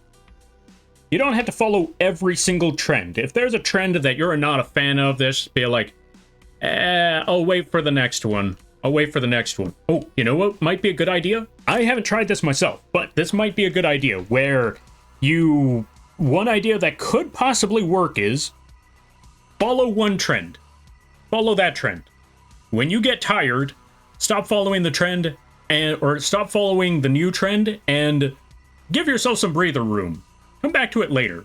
Come back to the new one. Whatever the next trend is, follow that one. But it might be a good idea to skip a few. You don't have to always go for every single one of them. Heck, sometimes, like I said, sometimes you don't even have to follow any of the trends. I'll be honest, I haven't followed a lot of them. I haven't followed many. I haven't followed any. Like, as you can see, for those of you that have been here, I've just been low-lifing drawing Yu-Gi-Oh! I'm a big fan of Elden Ring, and I know Elden Ring has been trending. I haven't drawn a single Elden Ring art. I have drawn Bloodborne. Like, a lot of Bloodborne. Why haven't I drawn Elden Ring? I should. Also, let's turn that rat back. There we go. Whew. I hope that made some semblance of sense. Also, Madam Butterfly, welcome on in. Let's give a shout out to Madam. They also do the arting. Also really cool stuff. Go check them out when you get the chance. Become the thing people make fan art of. That is also true. There's also that too. Become the trend. Maybe, I don't know. Okay, honestly, becoming the trend yourself, that one is a very difficult one. Unless you know how people work, then maybe you yourself can become the trend. I don't know. But it is possible. But yeah, how have things been there, Madam Butterfly? I hope things are well. I hope things are good. I hope you're having a good day. Alright. Are you saying, like, things that other people feel like they are a part of, like a community or specific fandoms? That could also be doable. That could also be doable. Like, if they are invested in that fandom. Like, what would be, or like I said, what would be a good example? Let's say, you know what? There's a lot of you know what? We're actually going to talk about that one. There's a lot of fans of Elden Ring, especially since Night Rain came out. If you're a fan of Night Rain, you can draw some Night Rain stuff. If you're a fan of, VTubers, them cartoon avatars, all that crazy stuff, draw your favorite one. You know what? Perfect example. Perfect example. When I got into this scene, there were about 2, maybe 3 of them that I drew. and one of them gained a lot of traction. Like, I'll talk about the one that gained a lot of traction. There's this other Moth VTuber, one of the biggest Moth VTubers. If you're a fan of the Moth VTubers, you might be knowing which one I'm talking about. The green one, Juniper, Ego Cider, whatever their name is. I drew one of art of them, and that one gained a lot of traction. Mostly because they share everybody's art that they ever find. Like, if someone ever makes any art of them, they eventually they retweet it. And a lot of people found me through that.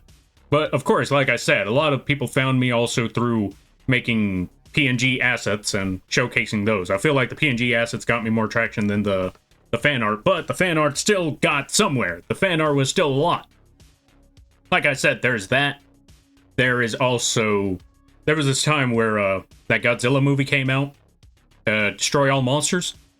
I got an itching to draw like those ones.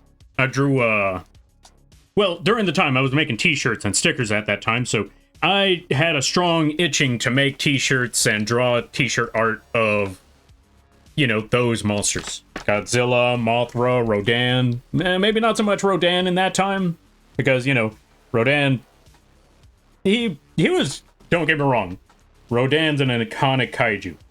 One of the most iconic kaijus. But they did him dirty in that movie. In Destroy All Monsters, they did him dirty. Now, of course, last but not least, we cannot talk about the movie Destroy All Monsters from 2019 without talking about Ghidorah, the king. Maybe not the true king, but he was definitely a king. We can't talk about Godzilla Destroy All Monsters without talking about the gold dragon himself, the one that I am highly convinced, inspired one of the dragons from Elden Ring.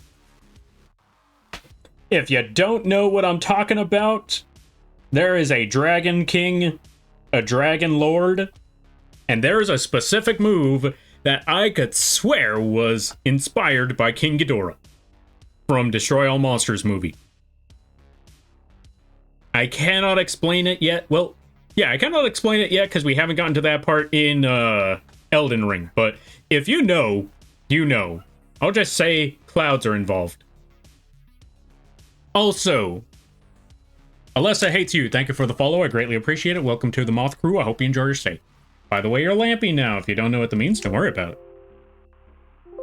Whoops, wrong one. All right, let me see. Let me try to catch up with things here. Let me see.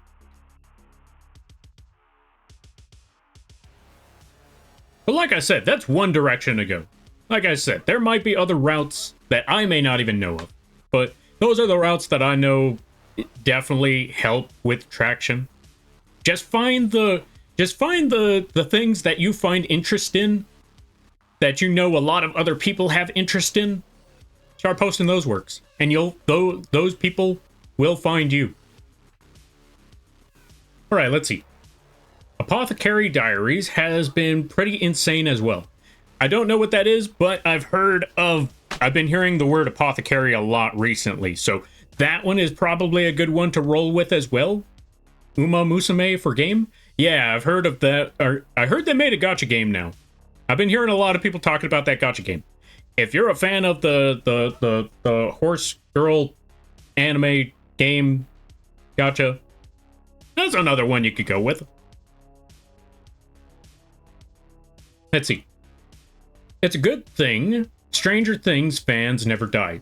That also works. Stranger Things, as crazy as it sounds, Stranger Things doesn't go out of style. It's been how many years, and I still get people talking about... I know a friend that's still talking about Stranger Things. Like, I know a friend where every chance they will always bring up, or not so much always bring up, but if they get the chance, they are recruiting someone into the Stranger Things fan base. Like, my friend has told me about it multiple times, and I'm like, I have no idea who these characters are. I don't know what's being said, but I think I understand. Also, funny fact is that there's apparently a very iconic villain in D&D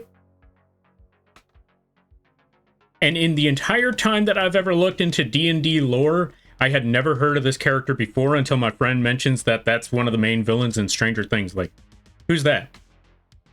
And then they tell me, like, because I know that Stranger Things has a lot of D&D references as their monsters. So when I heard the name of the character, I'm like, what is that in D&D? That looks like a lich, but I don't know much about them. And then they explain it to me like, they're that big of a deal in D&D, and this is the first time I've heard of them? How? Also, thank you. Yeah, no problem. Nice try. You can't shout me out. Oh, let me see. Exactly. Bluey is so simple that... Oh, simple and sweet. It's a perfect starting point. That works too. Oh, I'm talking about traditional art, but I'm trying so hard to get into digital because it does way better and translates better on the screen. Ah, okay. Okay, so recommendations for digital art. Wait, is it recommendations for getting into digital art or posting your traditional art? Because we're talking about recommendations for digital art. Clip Studio Paint, #1 digital program that I would recommend. Actually, no.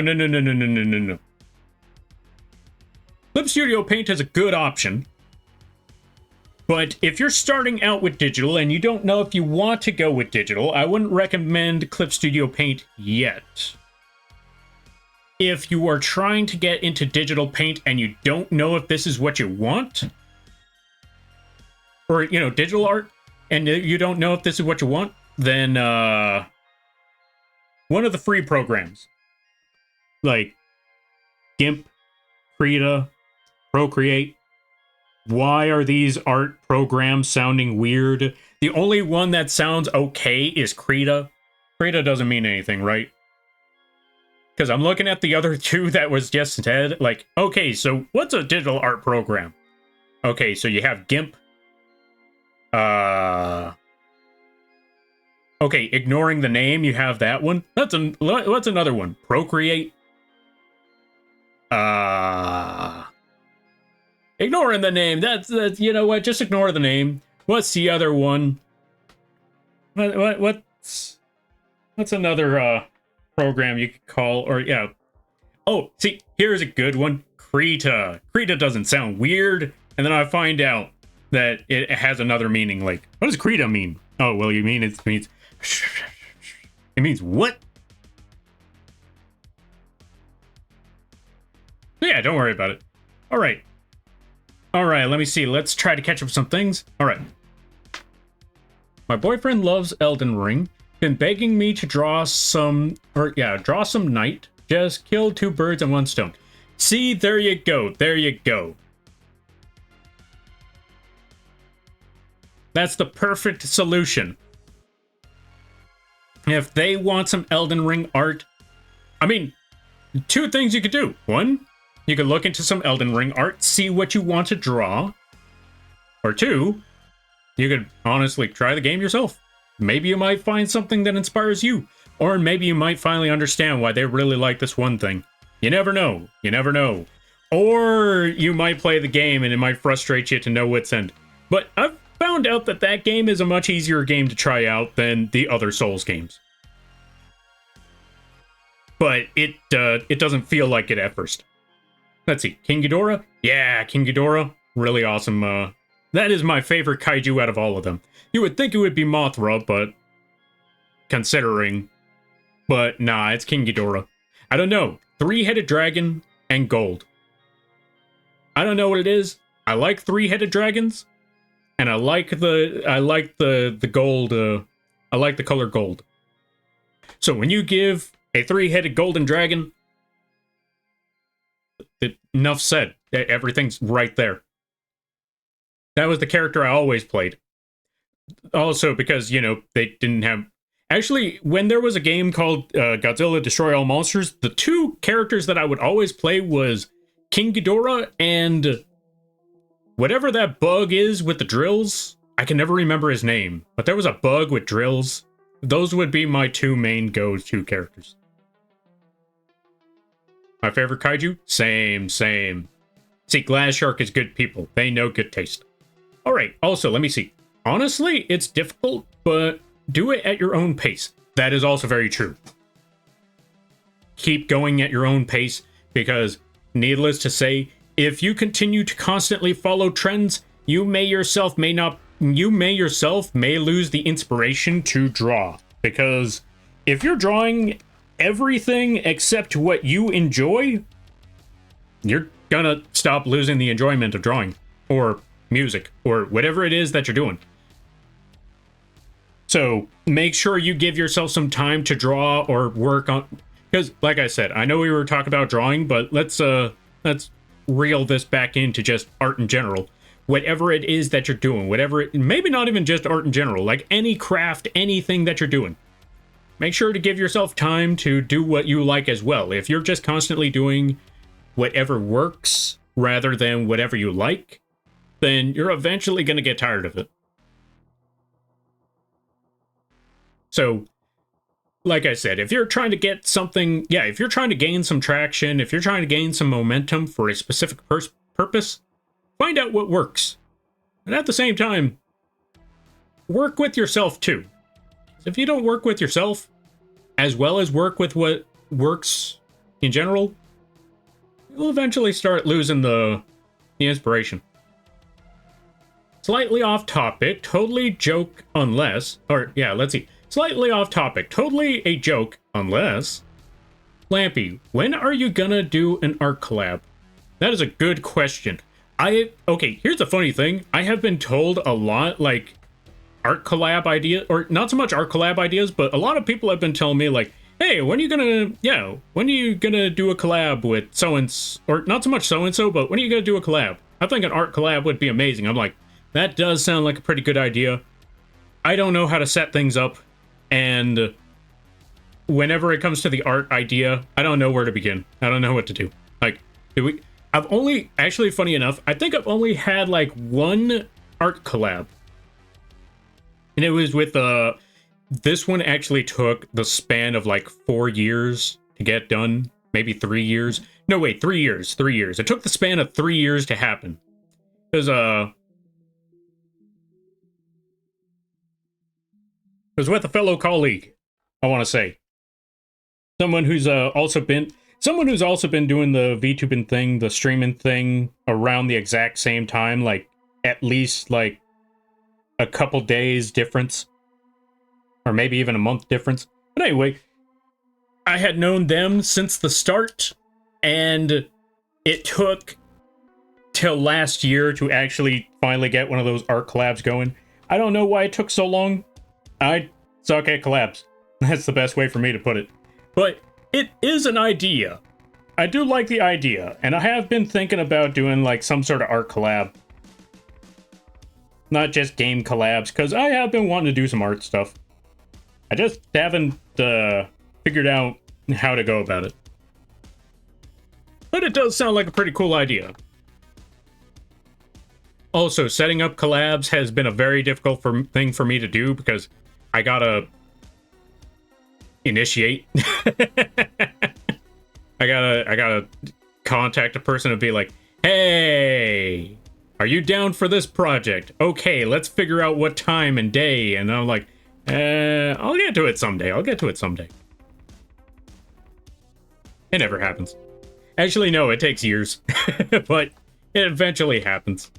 Sometimes it's more like a off-the-cuff thing, like, oh yeah, like, yeah, we should totally do this.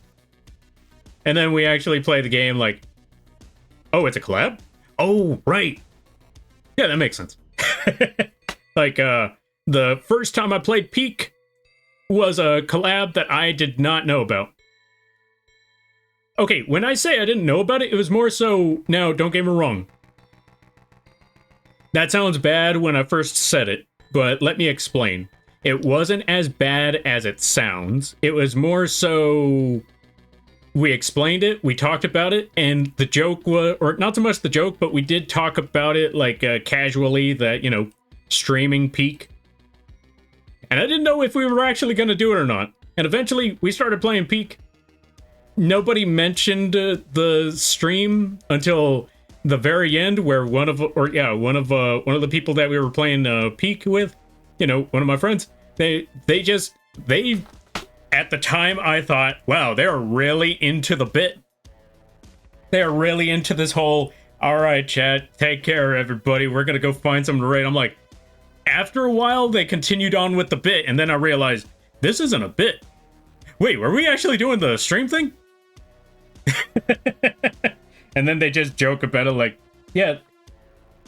Well, not so much joke about it, but yeah, they let me know, like, oh yeah, no, I thought we talked about this, like, oh yeah, I didn't know we were actually doing it. I didn't know it was actually going to be a thing. But yeah, there we go. I'll get you one day. That's fair, that's fair. Thank you for the hydrate there, Nexus. I greatly appreciate that. Just posting in general, I was just being, or yeah, let's see, just bringing it up. Ah, fair. Well, there you go. I hope that explains something, because yeah, posting in general, okay, one, I would say posting in general, and this is one thing that I struggle with. Finding the right time to post. Because there are certain times where people will see it, certain times where people aren't really on, so it may just get buried. And me personally, I struggle with figuring out when is a good day to drop a post. Because, again, you don't want to drop it when everybody's at work, everybody's at school, everybody's out, or they're just not bothered with looking at their phone or the PC or something like that. And when they finally do, yours got buried under every other post that had popped up hours later. So that's a tricky one. Ibis. Ah, there you go. What's Ibis? Oh, let me see. Krita, Metabang, Paint Pro are good free programs for art. Ah, there you go. Those are some pretty good options right there. Ibis Paint. Oh, Ibis is Ibis Paint. Gotcha. Here's another one. Ah, true. Yeah, there you go. I would say, definitely say, start off with a free program. Maybe you keep that free program. Who knows? If you ever wanted to move to Clip Studio Paint afterwards, I wouldn't say start off with it. I would say start off with a free one, and if you like how doing the digital art, then Clip Studio might be your direction. Or stick with what you currently have. The only one I would never recommend is Photoshop. Because monthly subscription, get out of here. I know it says Photoshop up there. I would definitely say the only time I would recommend Photoshop is if you have an older program or you decide to sail the 7 seas. Outside of that, nah. Hollow Knight is another good fandom to draw. Also true. One, it's simple. They're easy characters to draw, so you could draw them real quickly. And two, there's a big fan base for it. I mean, you have seen how many times people went ham. I know a lot of fans of Hollow Knight. Like, even to this day, I know like 3 or 4 of them that are really into Hollow Knight. And there's one person that's hoping that I get back into Hollow Knight. We'll see. But that's not the point. The point being is, there's a lot of fans of Hollow Knight. So if you want a good play, or yeah, if you want a good starting point, draw some Hollow Knight fan art. There will be people that will just clamor towards that. Alright, let's see. I only know about Hollow Knight because of my husband. Ah, see, there you go. Hollow Knight is a good option to go with. Because, again, as mentioned right there, there's a lot of fans of that. You know what? That might also be another good option. If you have a partner, ask them. Or, you know, find out what game they are really into. Draw from that. Because chances are, if they are obsessed with it, there's a high chance there's a lot of other people that are obsessed with it. Okay. To help with what to draw? Yeah, see, there you go. That's a good option right there. I'm gonna stream hop, but I've lived the vibe, or I love the vibe, and I'm coming back. Love your community. Yo, thanks you, or yeah, thanks there, Alyssa. I think they already left, but I hope y'all have, or I hope you have a good night, a better tomorrow, and a great week. I've only done gaming collabs because most of the people I know only really game. I love drawing in the company of others. Ah, fair, fair, fair. Yeah, I know that feeling. Okay, actually, that's the crazy part. I was gonna say, I know that feeling too, but I know a lot of people that draw. Like, a lot of people that show up here are usually a lot of folks that draw. Or, you know, just like watching art. But a lot of the time, it's a lot of people that draw. Yet, for some reason, all the collabs I do are usually gaming. Mostly because, as mentioned before, I honestly wouldn't know where to go to, or I honestly wouldn't know what to do as a drawing collab. I feel like maybe that's something that, that's something to brainstorm now. Like, folks, for those of you that draw, for those, actually not even draw, just for those of you that do art, what idea would you come up with to collab with someone in that same field? Or maybe a similar field. Maybe not even a similar field. Like, let's say, okay, you know what? Let's go with something simple for now. Let's go with something simple at the moment. Because I was going to say, what if it's one person that does music and the other person does art? But for now, let's keep it small. Let's keep it simple, folks. For those of you there, if you had an idea on how to collab with another person that draws and you yourself draw, how would you go about it? Also, ads start in a minute. While the ads start, y'all folks brainstorm on what ideas you have in mind, and we'll see what could go down with that. Because, yeah, like I've said, I've had a lot of, or know a lot of people that do the arting, and even then, I rarely collab with other folks to draw. I don't know why. But yeah, there's that.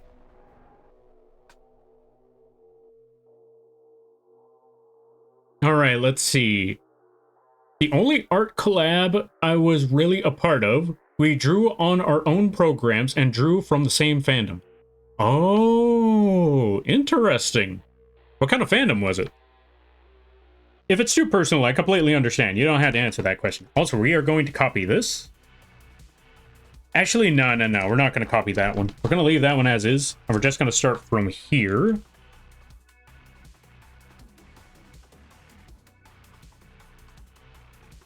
Just going to start with this horn, spike, kneecap, tibia. We're going to call it a tibia for now.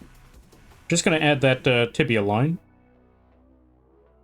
Spike tibia? Something. I don't know. Anyway, we're going to drop that one right there.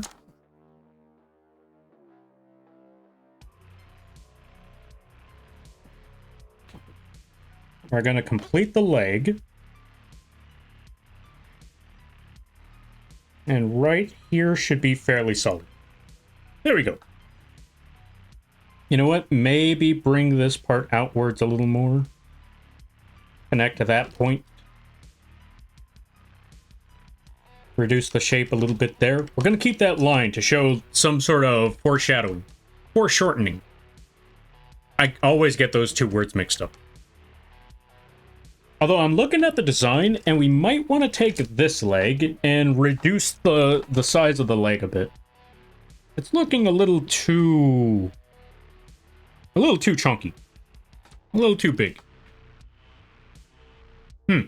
Alright, so I see some messages, and I will catch up to them when the ads are done. Wait, unless you have turbo. Let me know if you can still hear me, or if the ads are overshadowed. Because I can never tell, because I want to say that's the tricky part when it comes to... No, don't get me wrong. For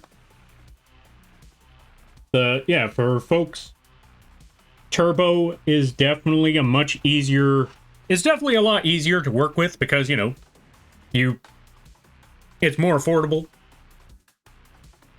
The only downside I would really say is the fact that I don't know if, I don't know who can actually see me during the ads anymore. I can never tell, like,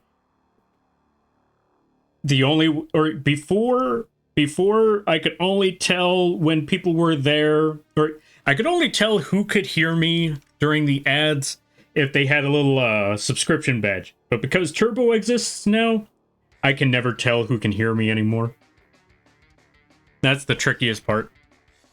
All right, let me see. He picked up the fandom. Oh, let me see. Wait, did I catch up with everything? Oh, here we go. All right. The only art collab. Okay, so drew from the same fandom. He picked the fandom, wasn't sure of, or yeah, he picked the fandom, wasn't sure of it, and I was teaching him how to make simple chippies. Ah, understandable, understandable. Ah, fair.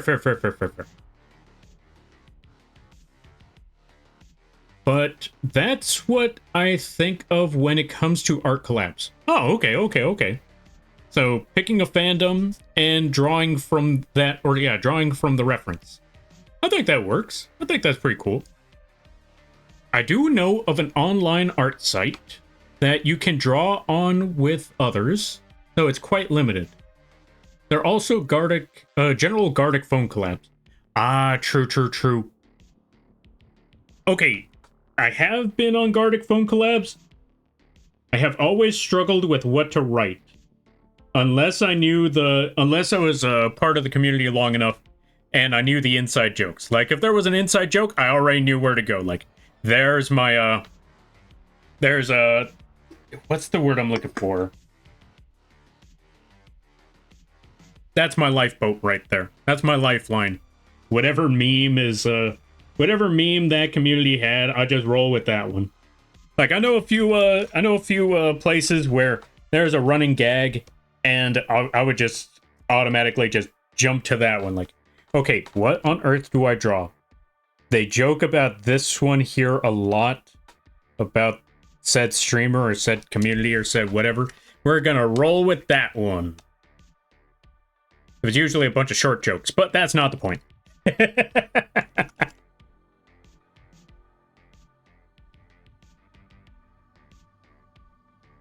Although I will say,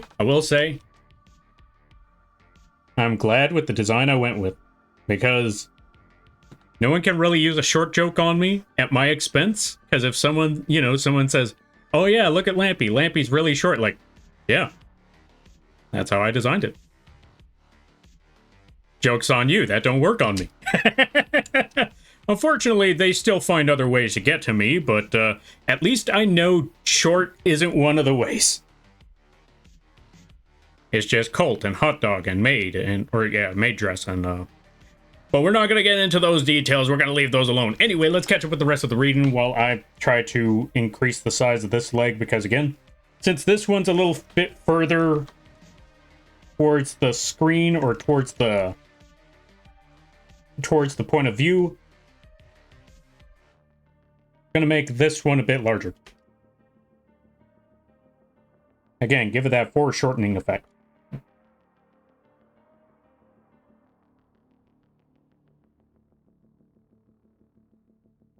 All right, let's see.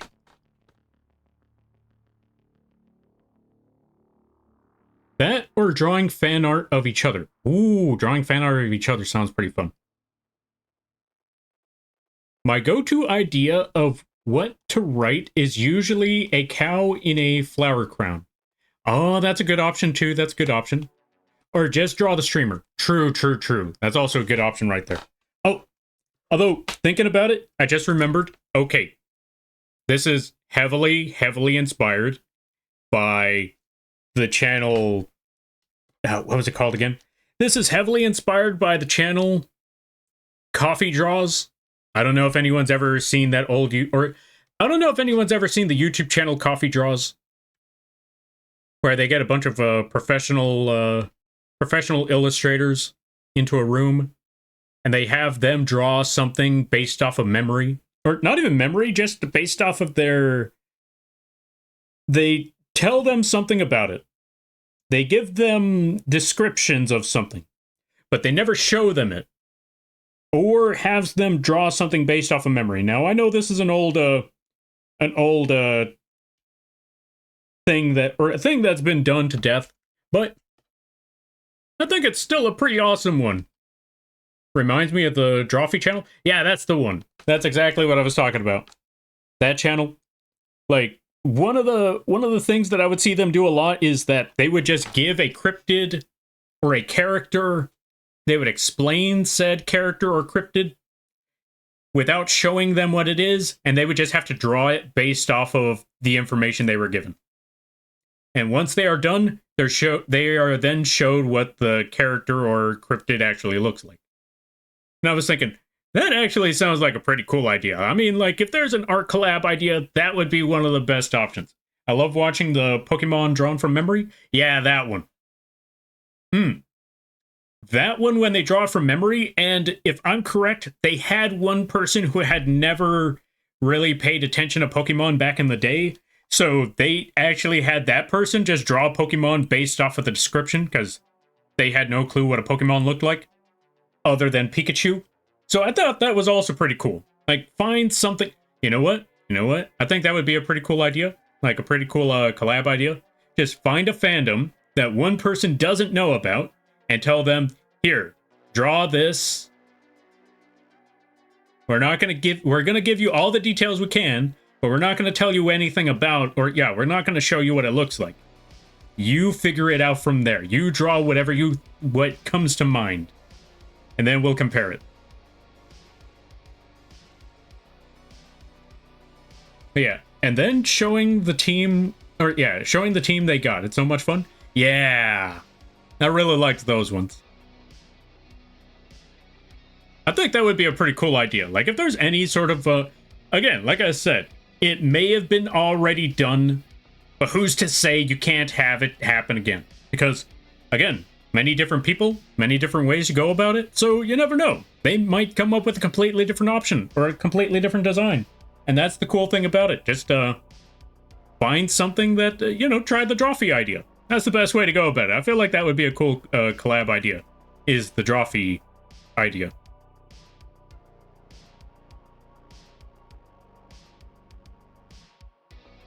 All right, let me see. I did that with my husband once, where he gave me prompts about Pokemon to draw. I still don't know a whole lot about Pokemon. Ah, that's fair. But that's also still a pretty cool idea right there. See, there you go. I think that would be a cool option. I know Digimon is something that outside of the first season, a lot of people may not have seen. Or anything past the third season. So there's a lot of options out there. Again, there's also the Dark Souls idea where, I mean, honestly, you could go with Dark Souls. Or Elden Ring. Like, if nobody's seen the Elden Ring stuff, just tell them some characters. Oh, you know what? I need to find someone that draws. Okay, as much as I would like to do this, I've played too much Elden Ring. So, in order for that sort of idea to work, there needs to be someone who hasn't played Elden Ring and tell them, these are the characters, this is what they have, and you draw them. So, folks, this is a free idea right here. Elden Ring, or have someone draw Elden Ring that has never played Elden Ring or even watched it at all. They don't know who on earth a General Radon is. Have them draw it and see what they come up with. Now, I'm telling you folks this idea because I myself cannot. This is a treasure I can guide others to, but I myself cannot possess. I mean, the closest I can actually, well, I was going to say, I mean, the closest I could do is find someone who has drawn, or who does draw, but hasn't played Elden Ring, and just tell them, all right, so here are characters. Here are characters that you should try drawing, and see where it goes from there. Either that, or I could do the same. Well, I guess there's also the newer Pokemon. I know there's a lot of new Pokemon that I have not seen, that I would struggle with trying to figure out, like, what on earth is a...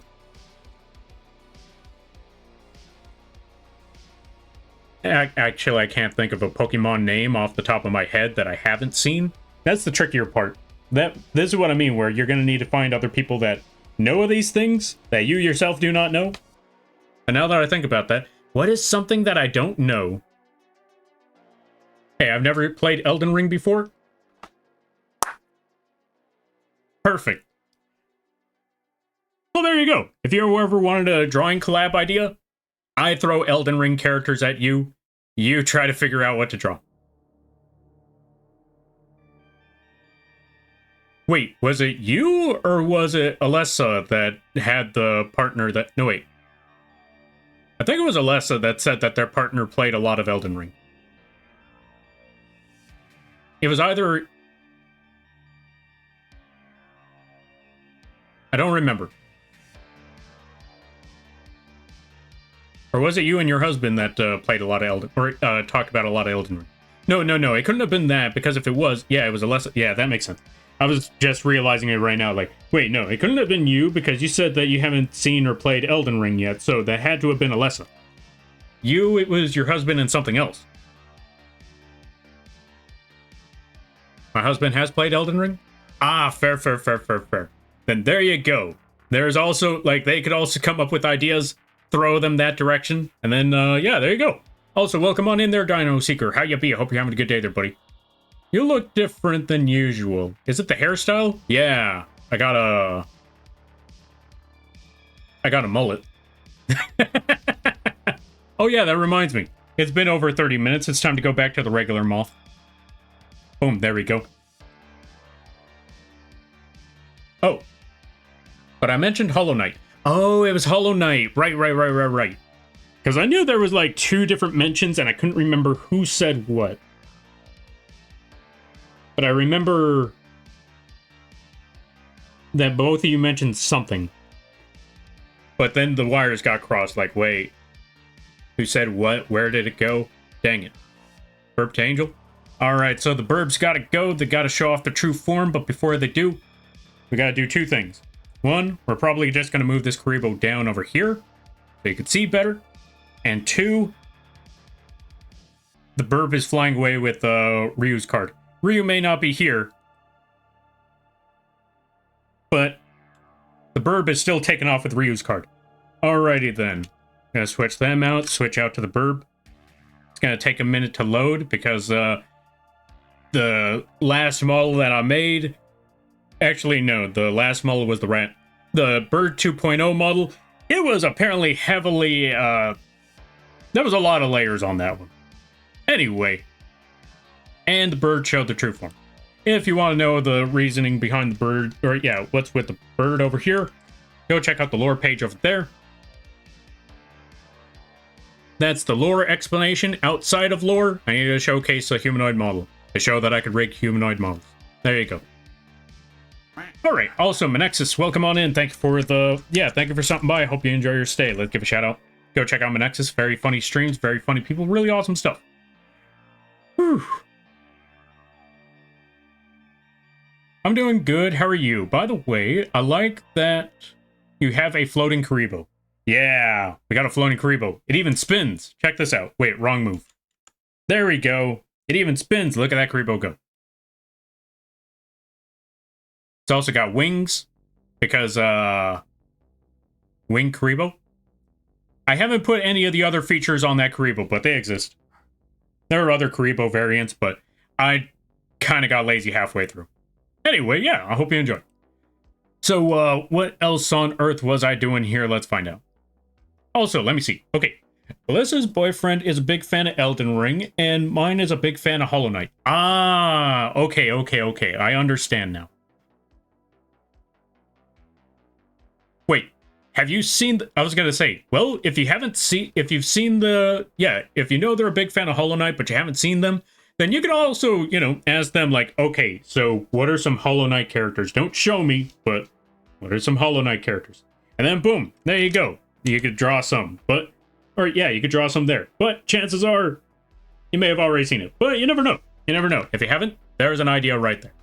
Also, Spock, thank you for the pen spin. Thank you for redeeming pen spin.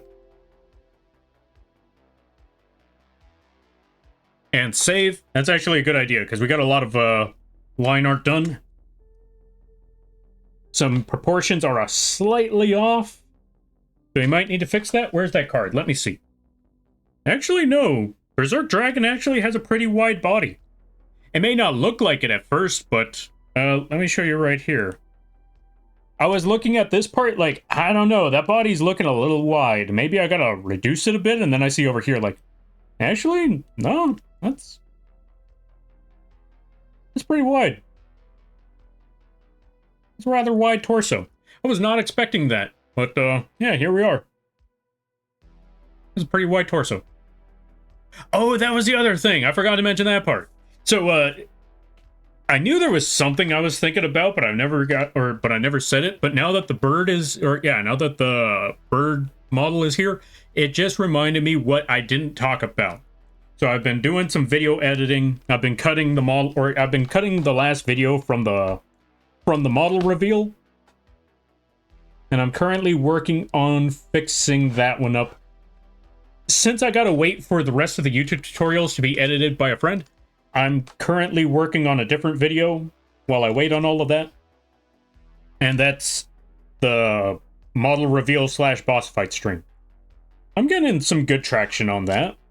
I'm also close to finishing off a big project. I'm real close to finishing off that animation commission. But there's another animation commission right around the corner as well. So yeah, there's a lot of work to do. We're getting there, slowly but surely, little by little. But we're getting there. Thank you. Yeah, no problem. And thank you for stopping by. I greatly appreciate it.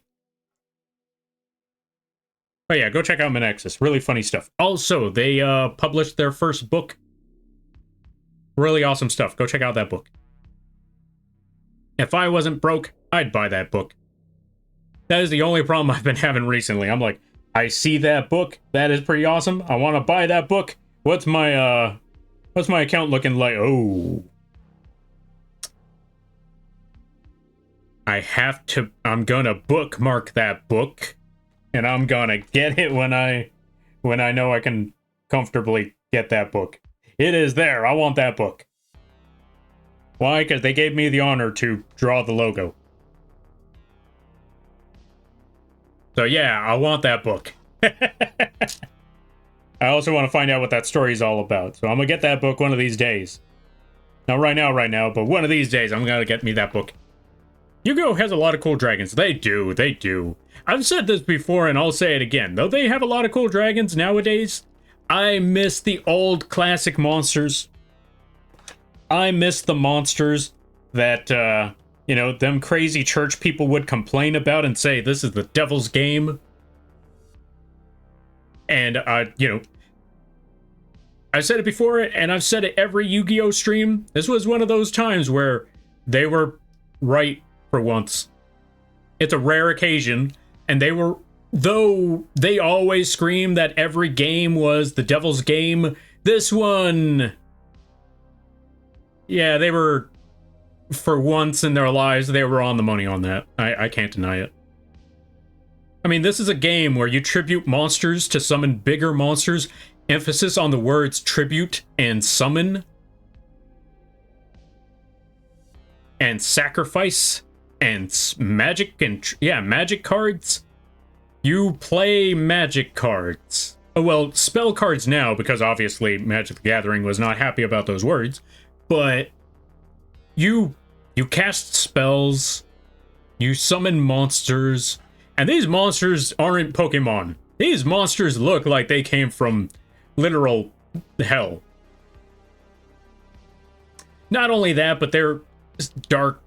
Even the anime calls them dark spirits. Creatures from the underworld.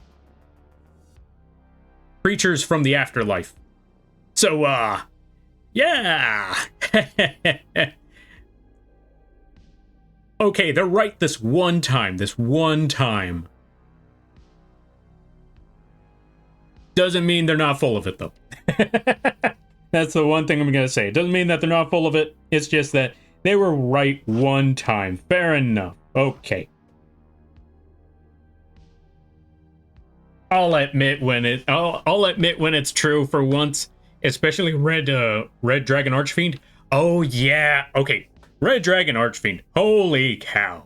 I mean, one, he looks like a gargoyle. Two, he is literally the Red Dragon. For those of you that don't know what the Red Dragon means, if I'm correct, there was an art piece that was drawn a long time ago called the Red Dragon. Like a painting called the Red Dragon.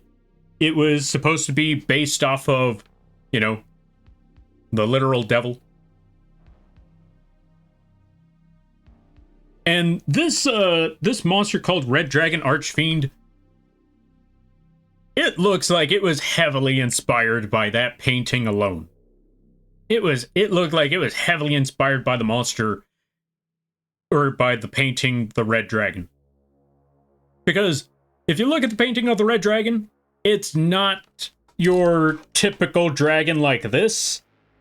It is very humanoid, very fleshy, but, and also you mostly see its backside, but it's mostly humanoid with giant wings, a big O tail. And if you look at Red Dragon Archfiend is very humanoid with giant wings and a giant tail. And I think one of their latest Yu-Gi-Oh cards that they made for it definitely looks like a frontal view of the pose of the Red Dragon art or painting. That's what I've seen from it, though. Whew. Also, let me see. My favorite dragons have... Oh, my favorite dragons have to be Odd Eyes Rebellion Dragon. Trying to remember, which one's Odd Eyes Rebellion Dragon? Oh, is that the one that shoots the... Okay, wait. I remember Odd Eyes Rebellion Dragon now. That's the one where, the main character usually goes dark. Technically, not... Yeah, technically fuses the two dragons together. Despite the fact that it's an overlay, let's be honest, that's a fusion. Even though it's an XYZ card, those two dragons are fusing together. I think I remember that's the 3K monster. Red Dragon Archfiend archetype. I wholeheartedly agree on that one. Red Dragon Archfiend is really awesome. Especially, oh, right. Going back to the whole, summoning demons and all of that. When you look at the Japanese translation of Red Dragon Archfiend, it is literally called Red Demon Dragon. So, yeah, that's not helping the case of this being the devil's game. But yes, I agree. The Red Dragon Archfiend archetype, all in general, like Red Dragon Archfiend Abyss. Not a big fan of King Calamity, but that one's there. Red Nova. Red Nova was my favorite one. When Red Nova came out, I was like, this sounds like a difficult card to summon, but I'm gonna figure out how to summon this card. I want to summon up that Red Nova. I do not care. I'm going to figure this out. I'm going to summon up that giant dragon. Also, funny enough, I've mentioned this story before. I actually lost lore accurately. When I say lore accurate, I mean biblically.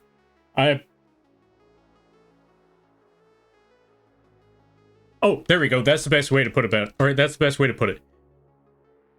I lost a duel once that was accurate to the Judeo-Christian lore. What do I mean by that?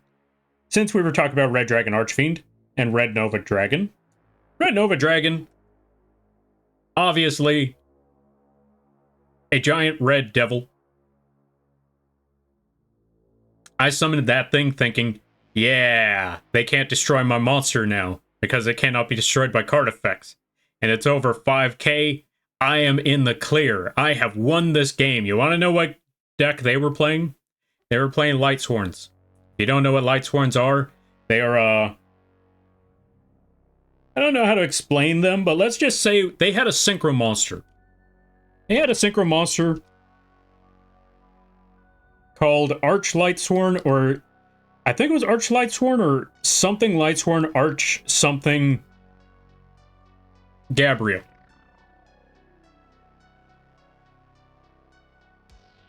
So, if you don't know the... Okay, I'm not a religious person. And I'm not gonna try to... Okay, I want to preface this. I'm not a religious person. And we don't talk much about religion here. And this is not one of those religious talks. I am not going to try to convert anybody. Nor would I want to. Because I don't follow those things anyhow. The reason why I bring that up is because I know a lot about the stories.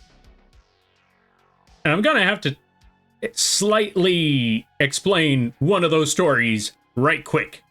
Because, for those of you that may not know, in the Judeo-Christian mythology, or religion, the story goes that there was a war between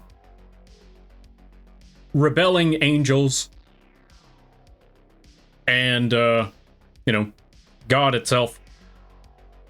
And God would send their archangels to banish and defeat the rebelling ones. Lucifer, Satan, basically all the demons that you know of were basically angels that rebelled.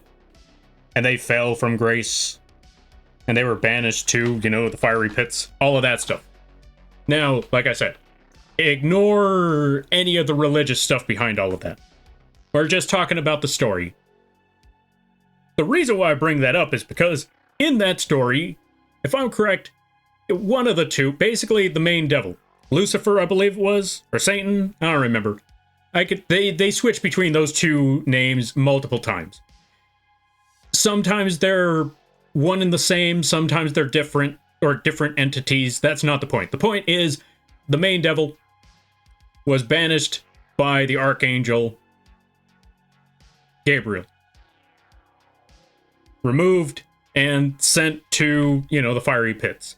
Why do I bring all of that up? Why do I bring up all of that? It's because I summoned a big red dragon, which is the depiction of, which is usually depicted as the devil.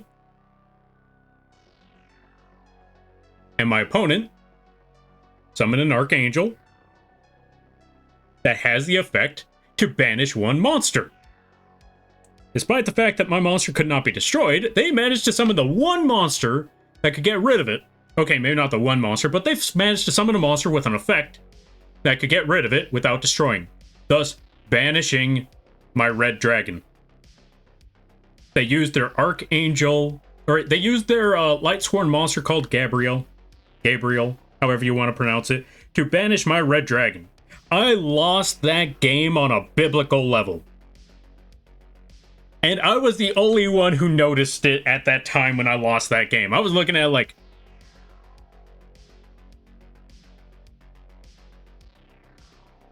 you gotta be kidding me. Of all the ways for me to lose this. That's what I get for picking the red dragon. That's what I get for playing red dragon. I should have expected this to happen. I should have... That's what I get for playing red dragon. I had that one coming. I just never expected it to actually happen like that. Of all the cards... Here's the funniest part. Despite the fact that they have a lot of different monsters that are based off of, essentially, the devil. In this entire card game, they got multiple monsters that are based off of the devil. They only have one monster that is based off of the archangel that defeats said devil and banishes them to the fiery pits. Only one monster in this entire game exists that way. And I summon the most... What's the word I'm looking for? I summon the card that most prominently represents, the devil. Because again, big, red, wings, tail, red dragon. So when I saw that happen, of all the times, out of all the decks that I ever played, that is the one time that I ever see that card get summoned. And I'm just sitting there thinking, this is the biggest load of bull I have ever seen in my life. And I'm never going to get over that. I'm never going to get over it. Also, Lucky, thank you for the hydrate and the posture check and the stretch. Yeah. The devs knew what they were doing when designing those two. Yes, most definitely. Because again... Oh, also, welcome on in there, Alice. And do not worry, I'm going to try to catch up with the rest of the reading. Also, I agree. Red Eyes Black Dragon, really awesome cards right there. That's why I still have a Red Eyes deck. But yeah, they knew exactly what they were doing, because again, he had the one effect to get rid of Red Dragon. That, just off the bat, they already knew. Like, this would be a cool interaction. Someone's going to have that interaction someday. Yes, someone will eventually have that interaction. And someone will get that reference. And they're going to be extremely upset about it. I never got over it. I never got over it for obvious reasons. Thank you for the hydrate there, Noobles. Also, welcome on in there. Also, we got to give a lot of shout outs. Give me a second.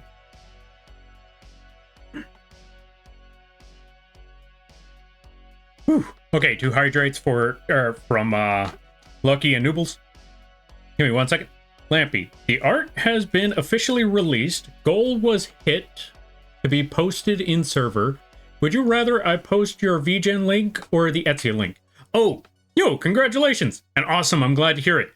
Feel free to post the vgen link. I think that one might be better, especially since, you know, considering where the commission came from, I think vgen would work better. Whew. Also, give me 1 second. We're going to try to catch up with a lot of this stuff. Red Nova Dragon seems to be... Oh, yeah, I mentioned that one. Like, the latest Red Nova art piece that they made, or the latest Red Nova art card, or the last Red Nova card that they made. It definitely looks like the frontal view of the... Yeah, like I said, that one. Yeah. All right. I like Archfiend Abyss is the only... Or, yeah, is one of my favorites, not only in design, but because it can negate negate monster effects.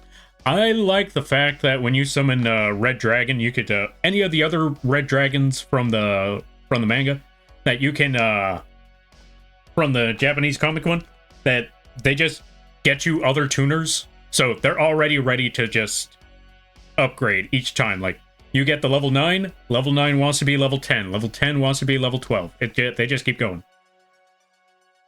Whew. How are you? I missed your face? Yo! I'm honored to hear that. I don't know what to say. You're too kind there, friend.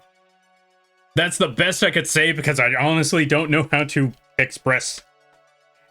Even now, I feel like that response just feels lackluster in comparison to what I should be saying. I don't know how to express, but I'm glad to hear that. I don't know what to say. Yeah. But how have you been? I hope things have been well. I hope things have been good. And you don't have to. I'm here for you. That's all right. And that's completely fair. I always like giving people shoutouts because I feel like everybody, like, again, like I said, if somebody streams, I think they deserve a shoutout. If they're thinking about it or working on it, I think they deserve a shoutout because streaming, I've always said it, one of the most difficult things about streaming is starting. So, anyone who's streaming right now, that means they had to get through that hurdle. They had to get through that very difficult hurdle of doing the thing. I feel like that's the toughest part, because you could get all the bells, you could get all the whistles, you could get everything set, but the moment you see that go live button the very first time, you're like, I don't know about this one. You got it? Alright, sounds good, sounds good. But yeah, folks, go check out the Noobles. They do awesome streams. Really chill times over there. Also very funny. Really awesome people. I'm alert for bed. Have a good rest of the stream, Lampy. Alright there. Alice, you go get that sleep. You go get that rest. And I hope you have a good day, a good night, a better tomorrow, and a great week. I just realized it's Sunday. How was everybody's weekend, by the way? We need to make a giant dragon foot. This has got to be a tricky one. Because now we need to go with a more frontal view of this. So we need to make 3, what's it called? We need to make a good number of, we just need to make 3 giant dragon, feet thing. Talons. Talons. We're gonna go with talons, because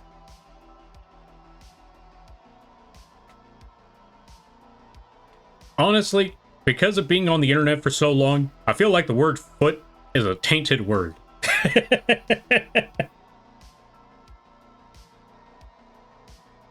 So we're gonna go with talons.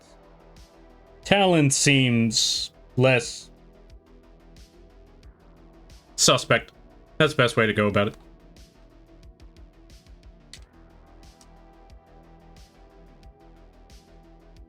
Yeah, I think that works.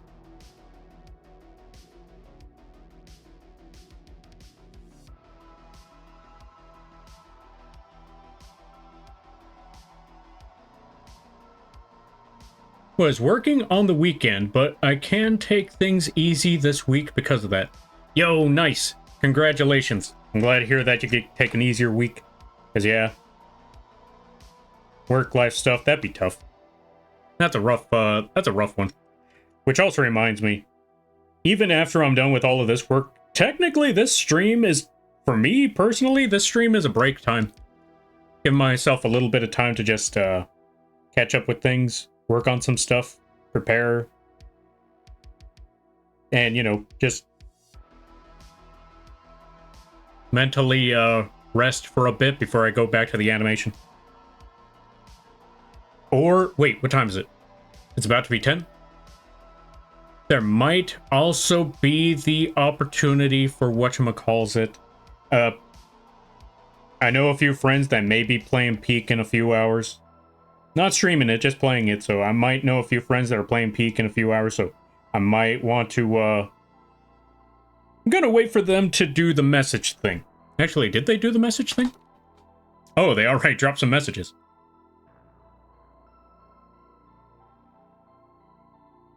Okay, we're gonna call it in about...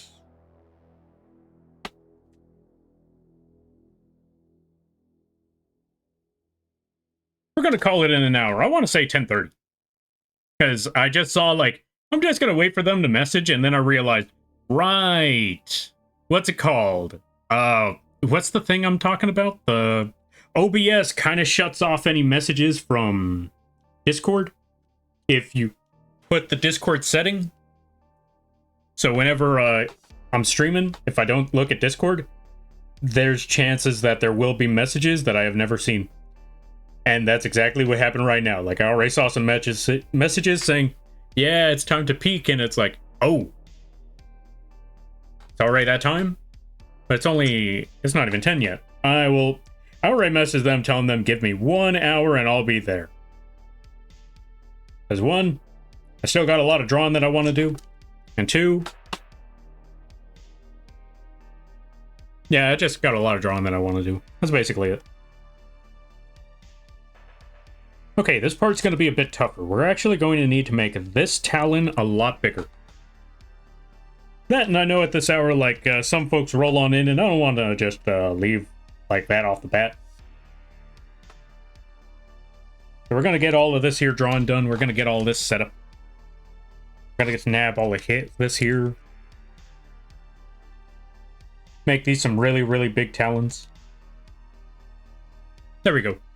Alright, let me see. Let me try to catch up with some stuff. Because I think I saw something about Yu-Gi-Oh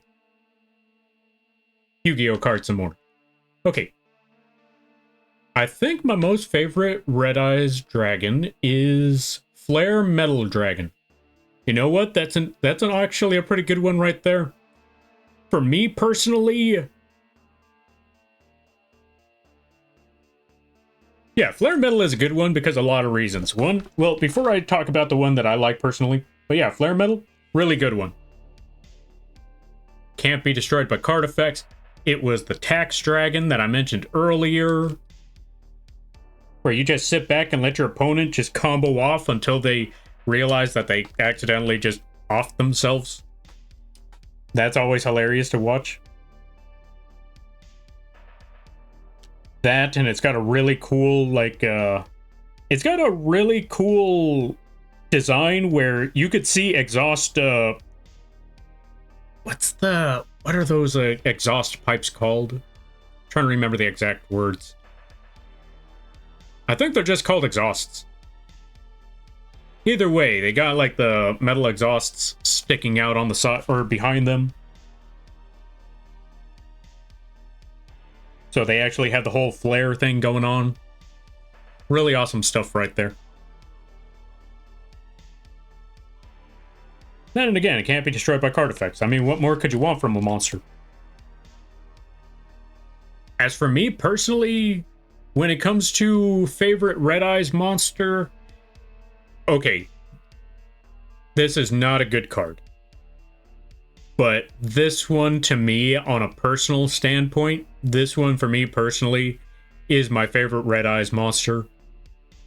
Even though I barely play this card anymore. And that is Red Eyes Darkness Dragon. Not Darkness Metal, not Flare Metal, just Red Eyes Darkness Dragon. It's an old card from way back in the day, during the Yu-Gi-Oh! GX era. All it did was gain 300 attack for every dragon in the graveyard. In your graveyard. That was it. That was all. And you had to summon it by tributing a Red Eyes Black Dragon. That was it. That was all. But it looked really cool. And unlike Blue Eyes Shining, you were actually able to play that card during that time. Even to this day, it's a lot easier to summon than Blue Eyes Shining ever is. Granted, Blue Eyes Shining has better effects, because it's basically the exact same effect, plus a targeting negate and a cannot be... No, not a targeting negate. If I'm correct, it negates one spell card. And it cannot be targeted by card effects. But anyway, besides all of that, Red Eyes doesn't have any of that other extra stuff. It's just 300. But the benefit to that is you don't have to summon an oversized fusion monster just to summon it. You just summon regular Red Eyes and then boom, there he is. That's all. Although, in the modern day and age, if you could actually get him onto the field, which is relatively easy because one, since he's a Red Eyes card, there's a lot of Red Eyes cards that could get to him. Okay, only one Red Eyes card that gets to him, but the point being is, he is relatively easy to summon. Why? Because Red Eyes is relatively easy to summon. If you could just get a Red Eyes Black Dragon onto the field, which, that's just like asking, can you normal summon at this day and age? Then you could tribute him. You could summon him. And considering how this game is nowadays, you could get a lot of dragons in the graveyard real fast. So, boom. Simple. Now, granted, again, he doesn't have a lot of effects going on besides being just really big monster, but that's all you really need is really big monster. That's it. And not gonna lie, sometimes really big monster... Okay, as crazy as this sounds, sometimes really big monster is really the best effect you could possibly have, because if you have effects, effects can be negated, effects can be stopped. High chance your opponent is rarely gonna stop you from getting a Red Eyes onto the field, because it's just a 24 attacker. It's a normal monster. Who cares? I'm not wasting my interruption on that. The moment they summon something worse, and I see a monster with an effect, that is when I'm going to do something. However, when it's a Red Eyes Darkness Dragon, that's when you realized, oh, I should have stopped that Red Eyes summon. Oh, I should have stopped that Red Eyes summon. Because now that big Darkness Dragon is on the field, there's nothing to negate. And all they gotta do is just smack one of them monsters. Granted, Darkness Metal is gonna die immediately the next turn after, but you at least got to do something with it. At least got something out of the way. So that's a plus in my book. Let's see. But yeah, my weekend is good. I finished an art project in time. Yo, congratulations. What kind of art project were you working on? What were you doing? What were you drawing? Or what were you making? I keep forgetting to, okay, I'll be honest, whenever I think of, or whenever I hear I was working on an art project, I immediately think, you were drawing something. But then or right after, I remember, art isn't always just drawing. So that's why I immediately, switch that to, what were you making? After I make the mistake. Because I actually know a few people that do music. I know someone that makes 3D work. I used to know a few people that sculpted. And I used to know a person that, they used to do this interpretive dance stuff. I didn't quite understand it, but I never judged them for it either. Like, if they had fun with it, That's what matters. If it helped them express, that's what matters. With that being said, they did this interpretive dance thing where it was almost like breakdancing, but they listened to whatever music came to mind to them. It was usually classical music, and they would use a lot of paint and just throw that paint all over the place, and they would just frantically move, and I'm looking at it like,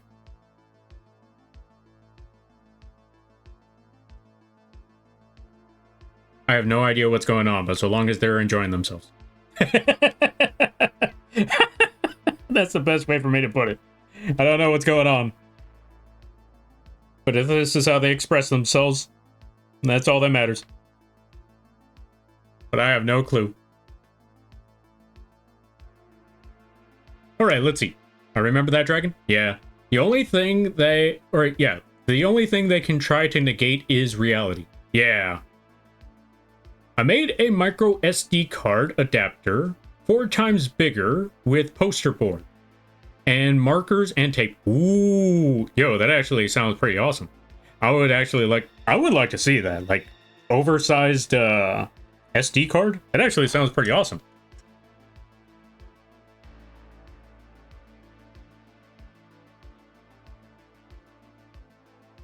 I'm trying to think about that one.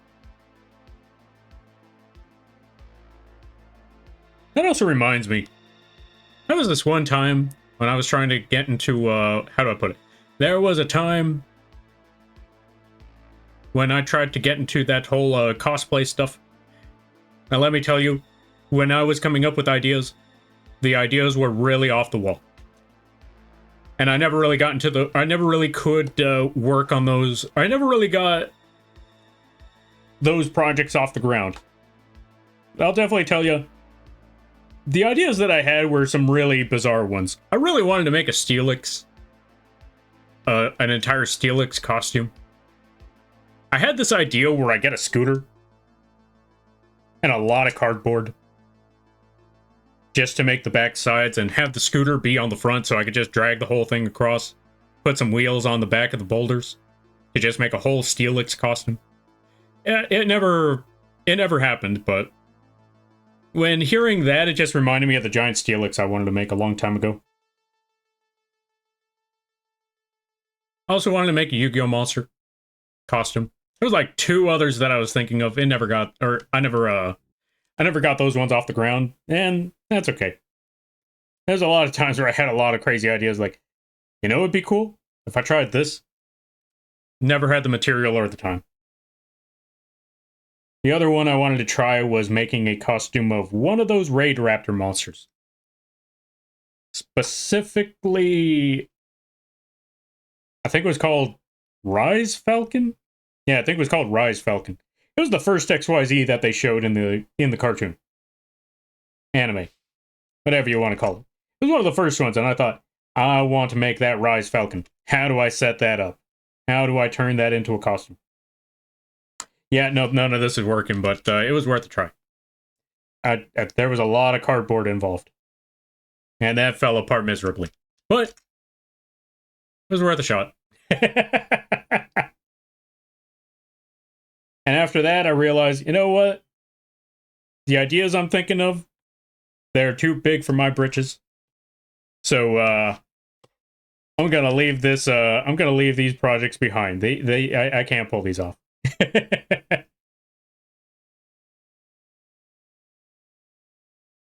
I never really did do that cosplay stuff. Mostly because, like I said, all the projects I thought of, they were, too bizarre. Too bizarre for me to pull off. Were they impossible? No, but they were too bizarre for me to pull off. But I really wanted those ones. I couldn't go with anything simple to save my life. I guess that's just life in general. Yeah, that's just basically life in general for me. Like, I can never stick with something simple enough. I'm always like, you know what I should do? I should do this project. And then I go overboard. That's always how it goes. I mean, heck, again, even with Live 2D, it's always going overboard. Like, could make a simple model, then we gotta add a weapon, and then gotta add some animations, and then, gotta really go overboard. So, yeah, that's just life. All right, let's see. Save, hydrate, posture check, and stretch. All right, there, Destroyer. Thank you for the package, and thank you for something. I greatly appreciate it. I hope you have a good night. Yeah. Better tomorrow. Yeah. And a great week. You take care now, there, friend. Also, let's save, and I gotta do the hydrate thing. Head to bed. Good night, beautiful chat, and happy birthday. It's not my birthday.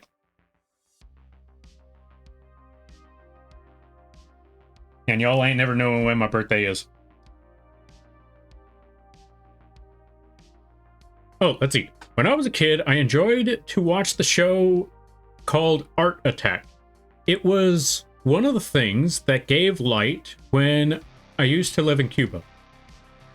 Ah, what's Art Attack? I don't think I've heard of this one. Like, how does Art Attack work? I'm assuming that's where you got the inspiration for the giant cardboard thing.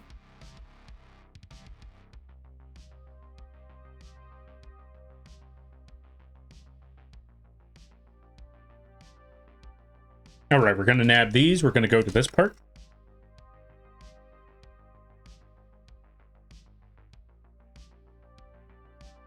We're going to cut this. We're going to paste something new, and then we're gonna oversize this stuff like crazy. So move it over here, move it one more over there, and right here should be good. Yeah, right here should be good. As a matter of fact, I think we're gonna do this. We're actually gonna put the foot in the forefront. We're gonna put this talon in the forefront, like so. I'm actually going to erase this part here. There we go.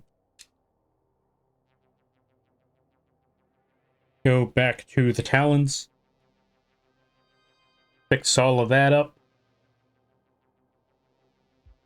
Have it go a little bit further out.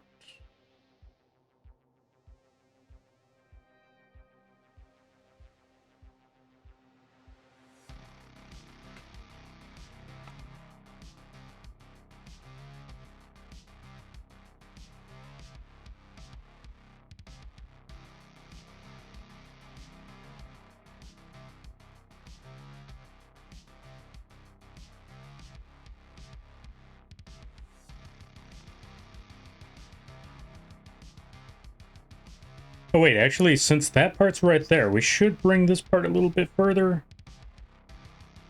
There we go, that spot should be good. Now we're going to zoom out and see just how much, or how well, or how horribly this turned out. Gonna find out real soon. If it turned out horrible, that's okay. We could just adjust the lines a little bit. Adjust things here and there wherever we can. And there we go. All right, let me see. Art Attack showed you how to make simple things out of colored paper, glue, googly eyes, and other common pieces. Oh, yo, that's actually pretty awesome. I like that idea. Making art and stuff out of common and affordable materials. That actually sounds pretty awesome right there.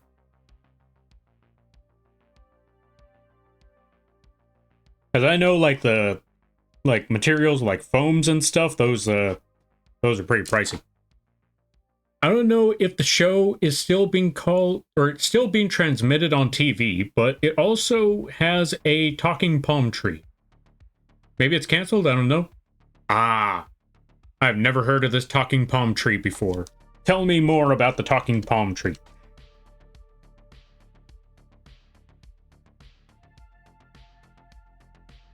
Now that you mention that, now I'm thinking about it, because now I'm really wondering about this.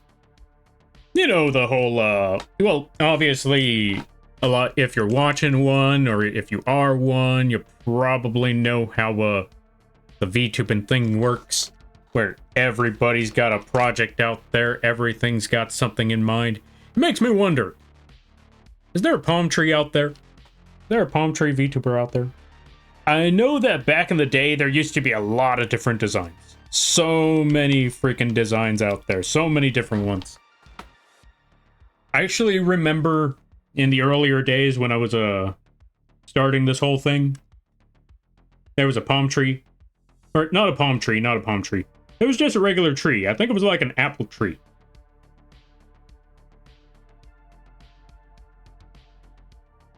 But yeah, there was a lot of different crazy designs. Actually, even to this day, I've still seen a lot of crazy designs out there. There's a literal stove. There's a bowl of noodles.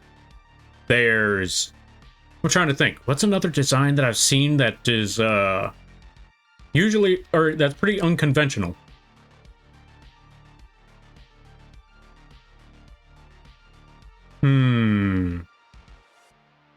You want to know what's the worst part?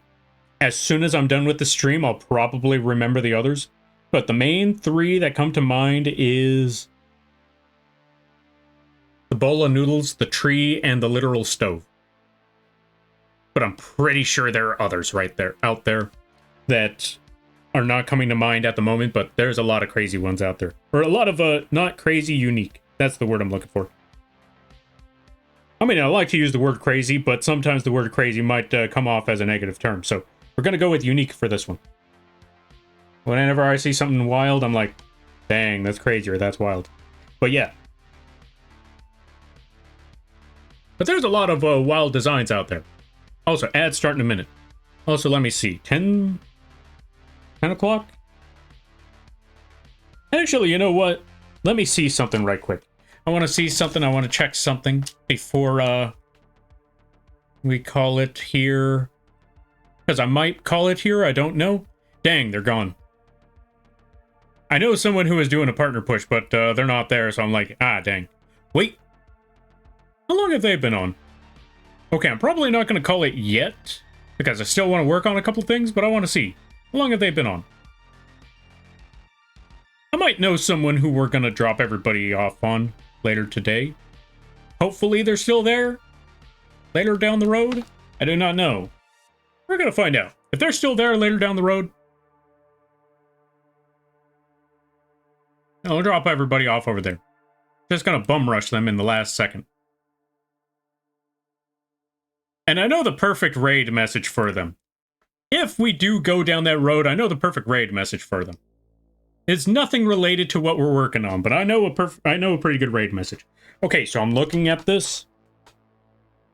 And the right side seems okay. The left side of this image definitely needs a lot of work, so we're going to work on that part.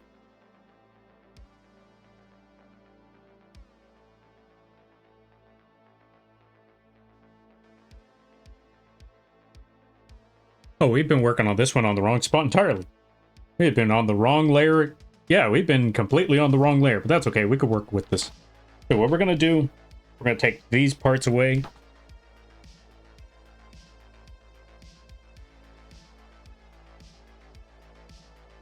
Put the giant toe part of the talon a little bit closer to the left over here.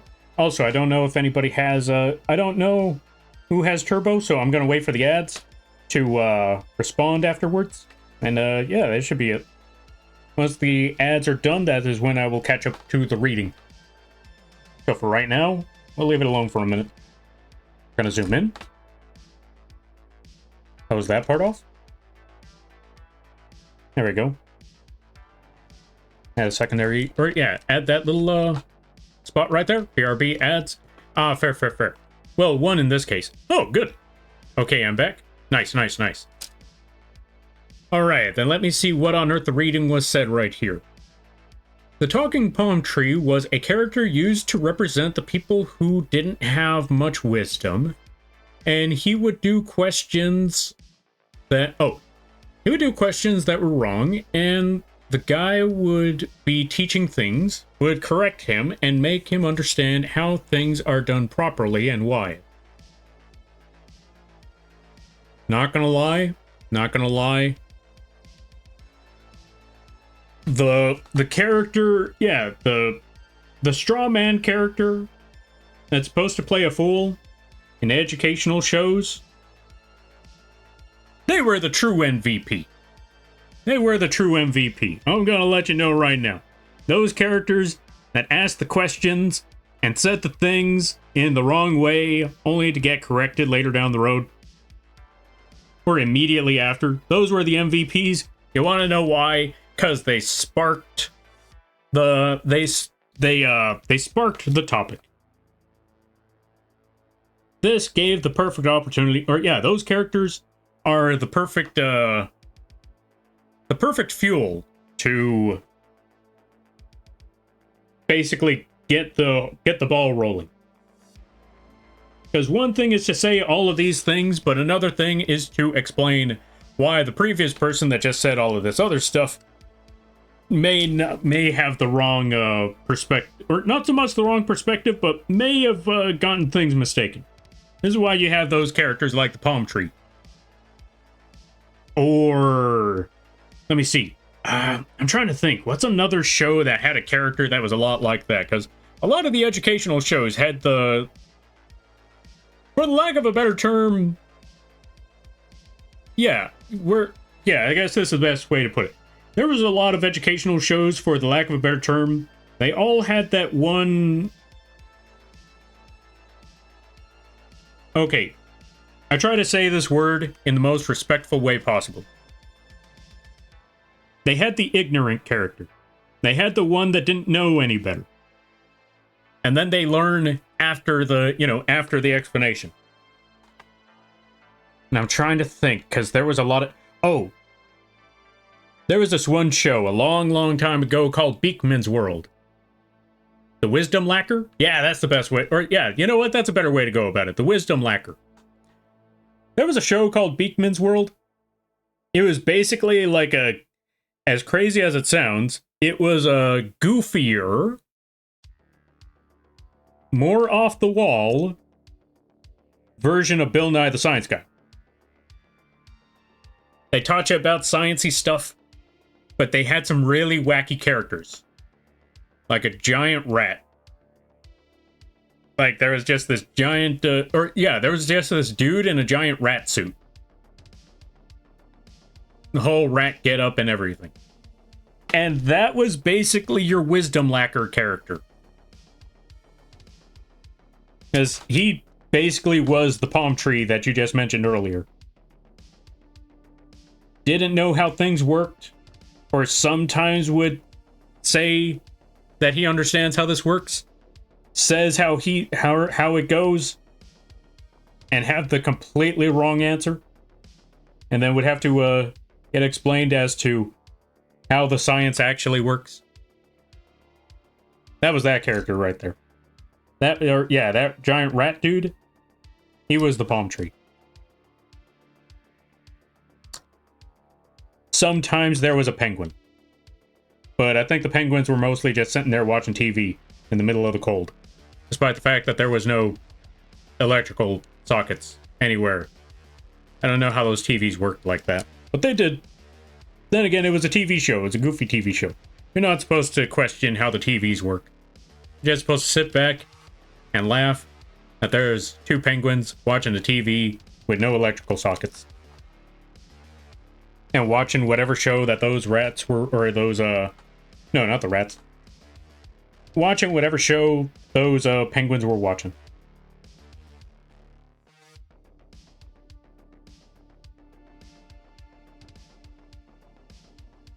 TV shows back in the day were a trip, now that I really think about it.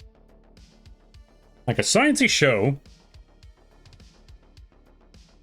about a dude in a dark yet colorful lab talking to a giant rat, and somehow, some way, they managed to add penguins to the mix of that show.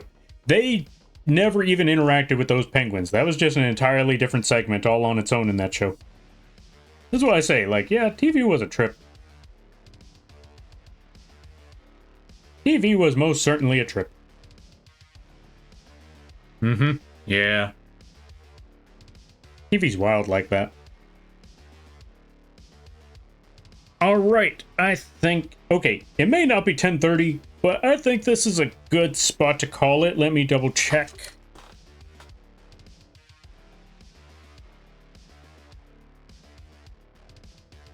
we're almost there. All we need to do is just finish off the last wing, finish off the hand, and then we could finally... Oh, and the tail. I almost forgot the tail. That's okay. We could finish off the rest of it tomorrow. I've joined your I've joined your Discord. I clicked on the light bulb emoji to gain access on the server, but I still didn't get access. I should probably change that last part, but okay, so do not worry. Let me add you right now. I forgot to mention, whenever it comes to the Discord, it's usually one of those things where I have to manually add somebody, mostly to avoid bots or any malicious people trying to mess up the place. You know, that sort of thing. So I try to add people manually. So if you, how do I put it? Anyone who's here, if you try to join the Discord and you have not been able to get in, just let me know that you tried to join the Discord and I will add you, or yeah, I will add you to it. Or I will add you to it. That's the best way for me to put it. You just let me know, like Dino Seeker did here, and everything should be all good. Everything should be all set. Speaking of which, Dino Seeker, you should be, or yeah, I just added you now. I gave you the Moth Crew role, so you should be all good now. You should be all good.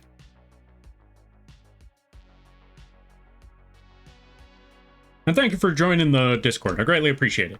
Alrighty there, folks. Oh, right. Let me snag this part here.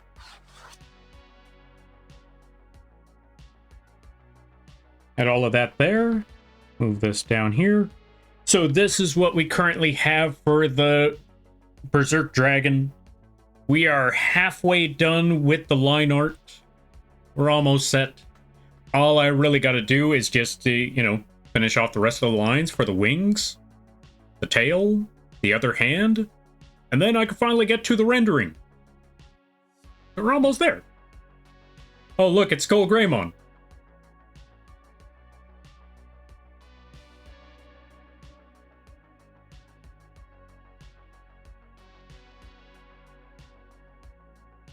I hate how right that is. I hate how true that... I hate the fact... Okay, don't get me wrong. I like Digimon, and I like Yu-Gi-Oh! But now that you said that, I can't unsee it. Oh my god, that is Skull Greymon.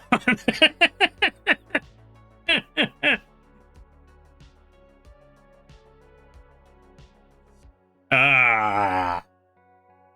That is too on point. It wasn't supposed to be, but it's pretty on point. Fair enough. Also, let's give a shout out to Nazcat. I apologize, Nazcat. We're heading on out. But we're going to give you a shout out before we go. We're going to call it here. I know someone who is playing... Oh, right. Folks, go check out Nazcat. They play, or they do art. They play a good variety of games. Really chill times over there. Really awesome people. Go check them out when you get the chance. But yeah, we're going to be heading on out. If I'm correct, I know someone who is streaming at this hour. They're currently playing Mech Warrior. Not Mech Warrior. Mech Break. I'm gonna see if they're still on. Yeah, they're still on. I never really get the chance to raid this person because they're usually not on at this hour. But I feel like this is the perfect opportunity. So, you might want to lower the volume a bit because I don't know how loud that this game is going to be, but it's an action game. It's a competitive shooter. So, with, robots. So, might be a good time to lower the volume. Also, since we're raiding into someone playing mech, let's drop the robot over here. There we go. Perfect. Okay. Also, here is your raid message.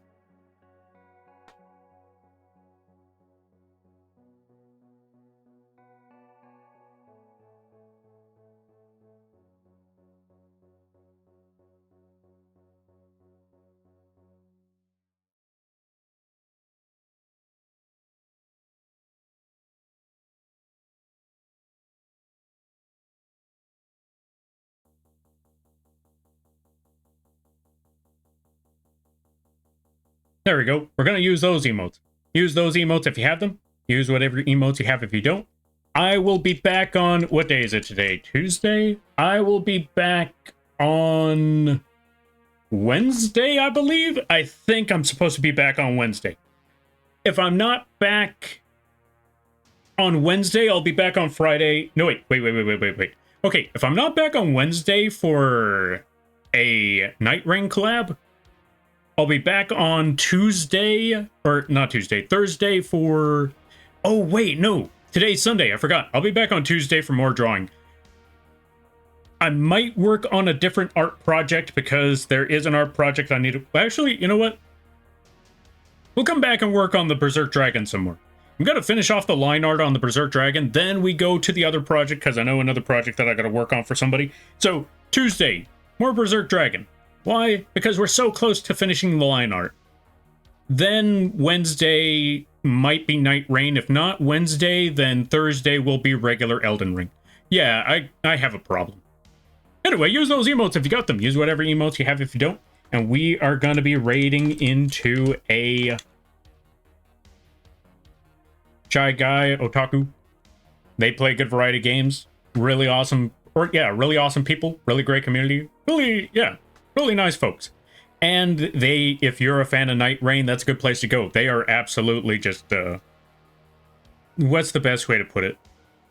They are broken in that game. They really know how to play that game. I don't know how they manage it, but they really know how to play that game.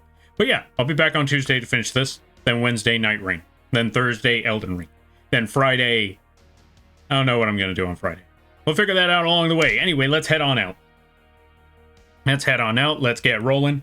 And also, folks, if you would like to keep up with the channel, or if you would like, yeah, go check out the link page. We got a lot of different ways how you can keep up with the channel. We got the socials, like I post, I try to post whenever I'm streaming on Twitter and Blue Sky, or on the Discord. If you're in any of those three, you'll be able to find out when I'm streaming ahead or hours ahead of time.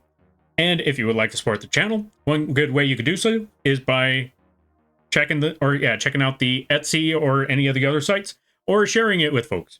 Because we got affordable models on the Etsy page. We just put the rat model on the Etsy. We also put the rat model on the vgen as well. We also got free stuff, free models, free PNGs on the coffee page. So all of that free, all resources that you can use for your streams or video editing or whatever you like. We also got merch on the Teespring page. If you know a better site that you would like to see this merch on, you let me know. But at the moment, it's currently on the Teespring. And if you or someone you know is looking for emotes, assets, character sheets, or looking to commission me for something, we do live 2D models. We also do any sort of art, and we also do any sort of animations. You can find all of that stuff on the vgen. You can find all the details there. And with that being said, thank you all for stopping by. I greatly appreciate it. You're all awesome, even the lurkers. We don't have a lot of time, so we got to get going. And I hope you all have a good night, a better tomorrow, and a great week. You all take care now. Laters. Especially the lurkers. You're all awesome.